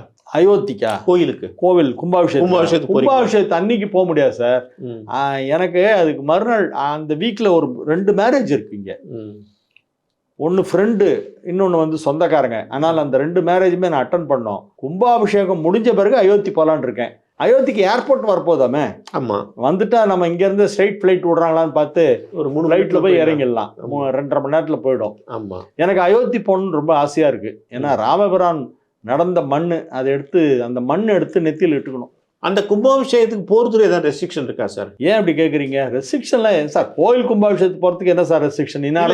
செய்தி படித்தேன், பெரிய தலைவர்கள் வந்து மனைவி இல்லாத தலைவர்கள் அல்லது மனைவியை வந்து அவரோட வாழாத தலைவர்கள் அங்கே போகக்கூடாது அப்படின்னு ஒரு செய்தி படித்தேன். சும்மா அது யாரையோ மனசில் வச்சுட்டு ஏதோ ஒரு உள்நோக்கத்தோடு சொல்லப்படுகின்ற விஷயம். அவங்கெல்லாம் அந்த தலைமை கோயிலுடைய முக்கியமான ஒரு இனாகுரேஷன் போகக்கூடாது அப்படின்லாம் வர செய்தி படித்தேன். எனக்கு புரியல. எனக்கு தவறு சார், அதெல்லாம் புரியாதான் கேட்குறேன். இல்லை சார், அது ஏதோ ரூமர் கிளப்பி விட்டுருக்காங்க, யாரையோ பிடிக்கல இவங்களுக்கு, அவங்கள டைரக்டா எதுவும் சொல்ல முடியல, அதுக்காக இந்த மாதிரிலாம் சொல்லி கிளப்பி விட்டுட்டு இருக்காங்க. ராமரை பார்க்கறதுல என்ன இருக்கு? ராமரை யார் வேணா பார்க்கலாம், பேச்சுலர் பார்க்கலாம், கல்யாணம் ஆனவங்க பார்க்கலாம், வயசானவங்க பார்க்கலாம், குடும்பத்தோடு போய் பார்க்கலாம், மனைவியோடு போய் பார்க்கலாம், மனைவியை விட்டுட்டு போயும் பார்க்கலாம், மனைவி மட்டும் தனியாக போய் பார்த்துட்டு வரலாம், அப்புறமா புருஷனை கூப்பிட்டு போகலாம், கணவன் மனைவி சேர்ந்து இல்லாதவங்களும் போகலாம், சேர்ந்து இருக்கிறவங்களும் போகலாம். அதெல்லாம் ஒன்றுமே அதுக்கு அது ஒரு இதுவே இல்லை சார். அது அயோத்தியில் ராமர் கோவில் கட்டுறோம், இது பெரிய ஒரு அச்சீவ்மெண்ட்.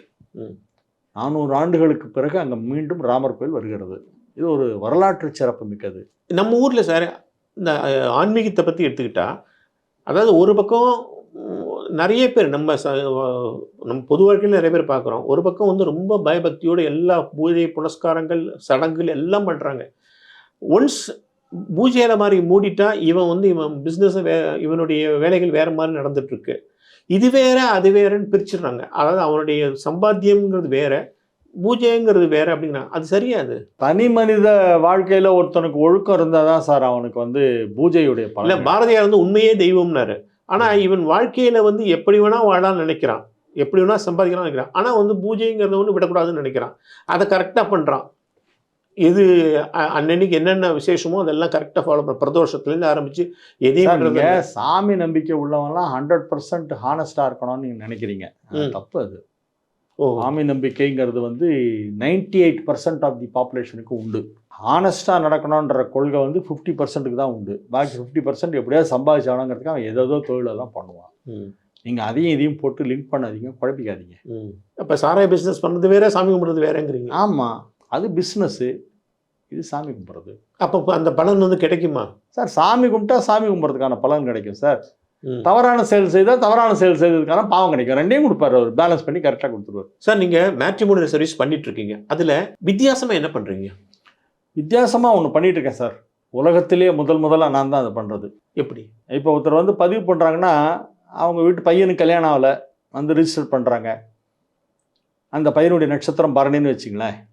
இந்த பரணி நட்சத்திர பையனுக்கு எந்தெந்த ஜாதகம் பொருந்துமோ அதை மட்டும்தான் அவர் கொடுப்போம், மற்றெல்லாம் கொடுக்கவே மாட்டோம். இப்போ ஒரு பொண்ணு வீட்டிலேருந்து வந்து ரிஜிஸ்டர் பண்ணுறாங்க, பொண்ணுக்கு மகம் அப்படின்னா மகம் பெண்ணுக்கு பொருந்தும் நட்சத்திரம் என்ன, அந்த பையன் ஜாதகங்களை மட்டும் அவங்களுக்கு கலெக்ட் பண்ணி கொடுக்குறோம். சேர அவங்களுக்கு அனுப்பிட்டு இருக்கோம். இது ஏன்னா என்கிட்ட ஜோசியம் பார்க்க வராங்க, பொருத்தம் பார்க்கணுன்ட்டு இவ்வளோ பெரிய பண்டில் எடுத்துகிட்டு வராங்க சார். 100-150 ஜாதகம் எடுத்துகிட்டு வராங்க. அதில் 95% வந்து நட்சத்திர பொருத்தமே இருக்காது. இன்ட்டு போட்டு தூக்கி போடுவேன்.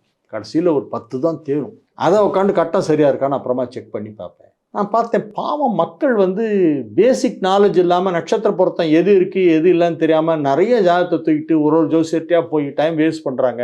அந்த சிரமத்தை கம்மி பண்ணுறதுக்கு நம்ம எதாவது பண்ணோங்கிறதுக்காக நான் என்ன பண்ணேன், பொருந்தும் நட்சத்திரங்கள் அப்படின்னு ஒரு சின்ன ஹேண்ட்புக் மாதிரி ஒன்று போட்டேன், ரெடி ரெக்கனர் மாதிரி. அதுக்கப்புறம் என்ன பண்ணேன், அதை வந்து மேட்ரிமோனி சர்வீஸில் அதை இன்க்ளூட் பண்ணிட்டேன். இப்போ என்னுடைய மேட்ரிமோனி சர்வீஸில் வந்து யாராவது பதிவு பண்ணாங்கன்னா நட்சத்திர பொருத்தம் இருந்தால் தான் அவங்களுக்கு ஜாதகம் வரும். ஸோ அளவு கம்மி, ஆனால் அது யூஸ்ஃபுல்லாக இருக்கும். மற்ற இடத்துலலாம் என்ன பண்ணுவோம், நீ கோல்டன் பேக்கேஜில் வந்தான்னா 50 ஜாதகம் தரேன், பிளாட்டினமாக இருந்தால் 75, டைமண்டாக இருந்தால் 100, அதுக்கு தேர்ந்த அமௌண்ட்டு 1.5 லட்சம் 2 லட்சம் 5 லட்சம் வரைக்கும் வாங்குவான். நான் என்ன பண்ணுறதுனா அதெல்லாம் ஒன்றும் கிடையாது, ரெஜிஸ்ட்ரேஷன் ஃப்ரீ. ஓகே, நீ வந்து அதுக்கு மேலே ஒன்று அப்கிரேட் பண்ணிக்கணும், ப்ரீமியர் கஸ்டமராக அப்கிரேட் பண்ணிக்கணும்னா அதுக்கு 2000 ரூபா ப்ளஸ் ஜிஎஸ்டி பே பண்ணிவிட்டு அப்கிரேட் பண்ணிக்கோ, அவ்வளோதான். எனக்கு வால்யூம் ஜாஸ்தி வரும், கிட்டத்தட்ட 1 லட்சம் ஜாதகம் இருக்குது சார் என்னுடைய மேட்ரிமோனி வெப்சைட்டில். ஹிந்துஸ் எல்லாருக்கும் பண்ணுறேன். அதில் வந்து ஐயர், ஐயங்கார், செட்டியார், முதலியார், நாயுடு, ரெட்டியார் மாதிரி எல்லாருக்கும் இதில் எல்லாம் பண்ணுறேன். All Hindus. மற்ற ரிஜனுக்கு ஏன் பண்ணலான்னா அதில் இருக்கிற பிரிவு பற்றி நமக்கு தெரியாது. அதனால் ஹிந்து ரிஜனில் இருக்கிற எல்லா கம்யூனிட்டிக்கும் சேர்த்து ஹரிகேசா மேட்ரிமோனி.com அப்படின்னு ஒரு ஆன்லைன் சர்வீஸு. அந்த ஹரிகேசா மேட்ரிமோனிக்கு வந்தாங்கன்னா அவங்க ரெஜிஸ்டர் பண்ணலாம், அதில் வந்து அவங்க பே பண்ணலாம்.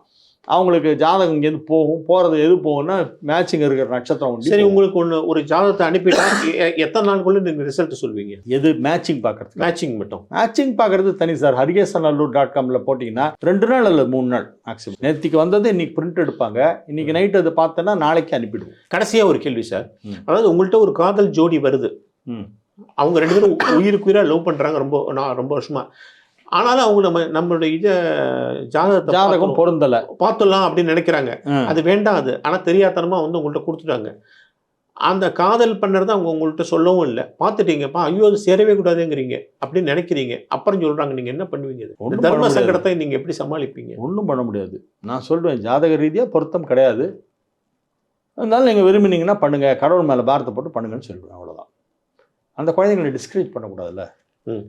ஏன்னா சார் இன்னொரு இந்த மாதிரி கேசஸ்லாம் உங்களுக்கு வரும் சார். கேரளாவில் ஒரு ஜோசியர் இருந்தார், அவர் வந்து ஒரு மலையாள சேனலில் ராசி பலன் சொல்லும்போது ரொம்ப நெகட்டிவாக சொல்லிட்டார். நீங்கள் ரொம்ப மோசமாக இருக்குது, நீ கஷ்டப்படுவ அப்படின்லாம் சொல்லிட்டார். அதை வந்து துபாயில் இருக்கிற ஒரு மலையாளியே அவருடைய ப்ரோக்ராமை பார்த்துட்டு சூசைட் பண்ணிட்டான். அவன் போகும்போது லெட்டர் வேறு எழுதி வச்சுட்டான், இவருடைய ப்ரோக்ராம் பார்த்து பயந்துட்டு அதனால சூசைட் பண்ணுறேன்னு எழுதிட்டான். அது பெரிய இஷ்யூ ஆகிட்டாங்க அங்கே கேரளாவில். இது ஒரு 10-15 இயர்ஸ் முன்னால் நடந்த ஒரு இன்சிடென்ட். நான் வந்து ரொம்ப நெகட்டிவாக இருந்தால் அதை எப்படியா பூசி மழுப்பி அவங்களுக்கு புரிய வைப்பேன் சார். அப்ரப்டாக மூஞ்சில் அடித்த மாதிரி சொல்ல மாட்டேன். உங்கள் சஜஷன்னா நீங்கள் உங்கள் உங்கள் பாட்டை பார்த்துங்கன்னு சொல்கிறீங்க. ஆமாம், வேறு என்ன பண்ண முடியாதுல்ல? ஒன்றும் பண்ண முடியாது சார். ஏன்னா பாவம் அந்த காதலிக்கிற அவங்களுடைய மனசு எவ்வளோ கஷ்டப்படும். ரெண்டாவது அவன் நான் சொல்கிற ரிசல்ட்டை கேட்டுட்டு எங்கேயாவது போய் குதிச்சிட்டான்னா, கடலில் குதிச்சு செத்துட்டான்னா நமக்கு அந்த பாவம் வந்து சேரும். எதுக்கு நமக்கு அதெல்லாம்? அதனால் அதை ரொம்ப நான் சுக்காக சொல்லி ஒரு மாதிரி அவங்களுக்கு அவங்களுக்கு கன்வின்ஸ் ஆகிற மாதிரி சொல்லி அவங்களுக்கு புரிகிற மாதிரி சொல்லி அதை இது பண்ணிடுவேன் சார். அடிக்கடி இந்த ஜோதிடத்தில் கஜகேசரி யோகம்னு ஒரு யோகம் சொல்கிறாங்க, அது என்ன கஜகேசரி யோகம்? கஜகேசரி யோகம்னா குருவும் சந்திரனும் கேந்திரம் அல்லது சேர்ந்திருப்பது. கேந்திரம்னா 1-4-7-10, குருவிலிருந்து 1-4-7-10 சந்திரன் இருந்தால் அது கஜகேசரி யோகம். அந்த யோகம் இருக்கிற நாட்களில் எதாவது பண்ணால் அவங்களுக்கு சக்ஸஸ் ஆகும். அந்த யோகம் எல்லாருக்கும் அவ்வளோ ஈஸியாக அமையாதா? இல்லை, அவங்களுடைய ராசிக்கு அது வந்து கேந்திரமாக வரும். 12 வருஷத்துக்கு 2-3 தடவை வரும் சார். அது அதிகாரத்தில் இருக்காங்க பாருங்க, அரசியல், அவங்களுக்கெல்லாம் அந்த கஜகேசரி யோகம் இருக்கணும். அதெல்லாம் இல்லை. அதை தவிர பெரிய மற்ற யோகம்லாம் இருக்குது. சிவராஜ யோகம் இருக்குது, நிறைய யோகம்லாம் இருக்குது. அமல யோகம், விமல யோகம்னு நிறைய யோகம் இருக்குது சார். கஜகேசரி யோகம் மட்டுமே இருந்தாக்க உடனே அவங்க அரசியல் தலைவராவாங்க அப்படின்னு சொல்ல முடியாது. சாதாரண கஜகேசரி யோகம் இருந்தால் அவன் தொழிலில் அவன் சக்ஸஸ் ஆவான். அவன் மளிகை கடை வச்சிருக்கான், அவன் கஜகேசரி யோகம் இருக்குன்னா அவன் கடையில் நல்ல கூட்டம் வரும். வியாபாரம் அவ்வளோதான். உங்கள்கிட்ட கேட்குறதுனால நிறைய கேட்கலாம், சுவாரஸ்யமாக நிறைய விஷயங்கள் சொல்றீங்க, நிறைய அறிவுபூர்வமாகவும் பேசுகிறீங்க. ஸோ நமக்கு நேரம் இல்லை, அதான் ஒரே பிரச்சனை. ஸோ இவ்வளோ நேரமும் என்னுடைய கேள்விகளுக்கு பொறுமையாகவும் நிதானமாகவும் அறிவு கூர்மையுடன் சுவாரஸ்யமும் சொன்னீங்க. எல்லாத்துக்கும் பதில் மிக்க நன்றி சார். ரொம்ப நன்றி சார்.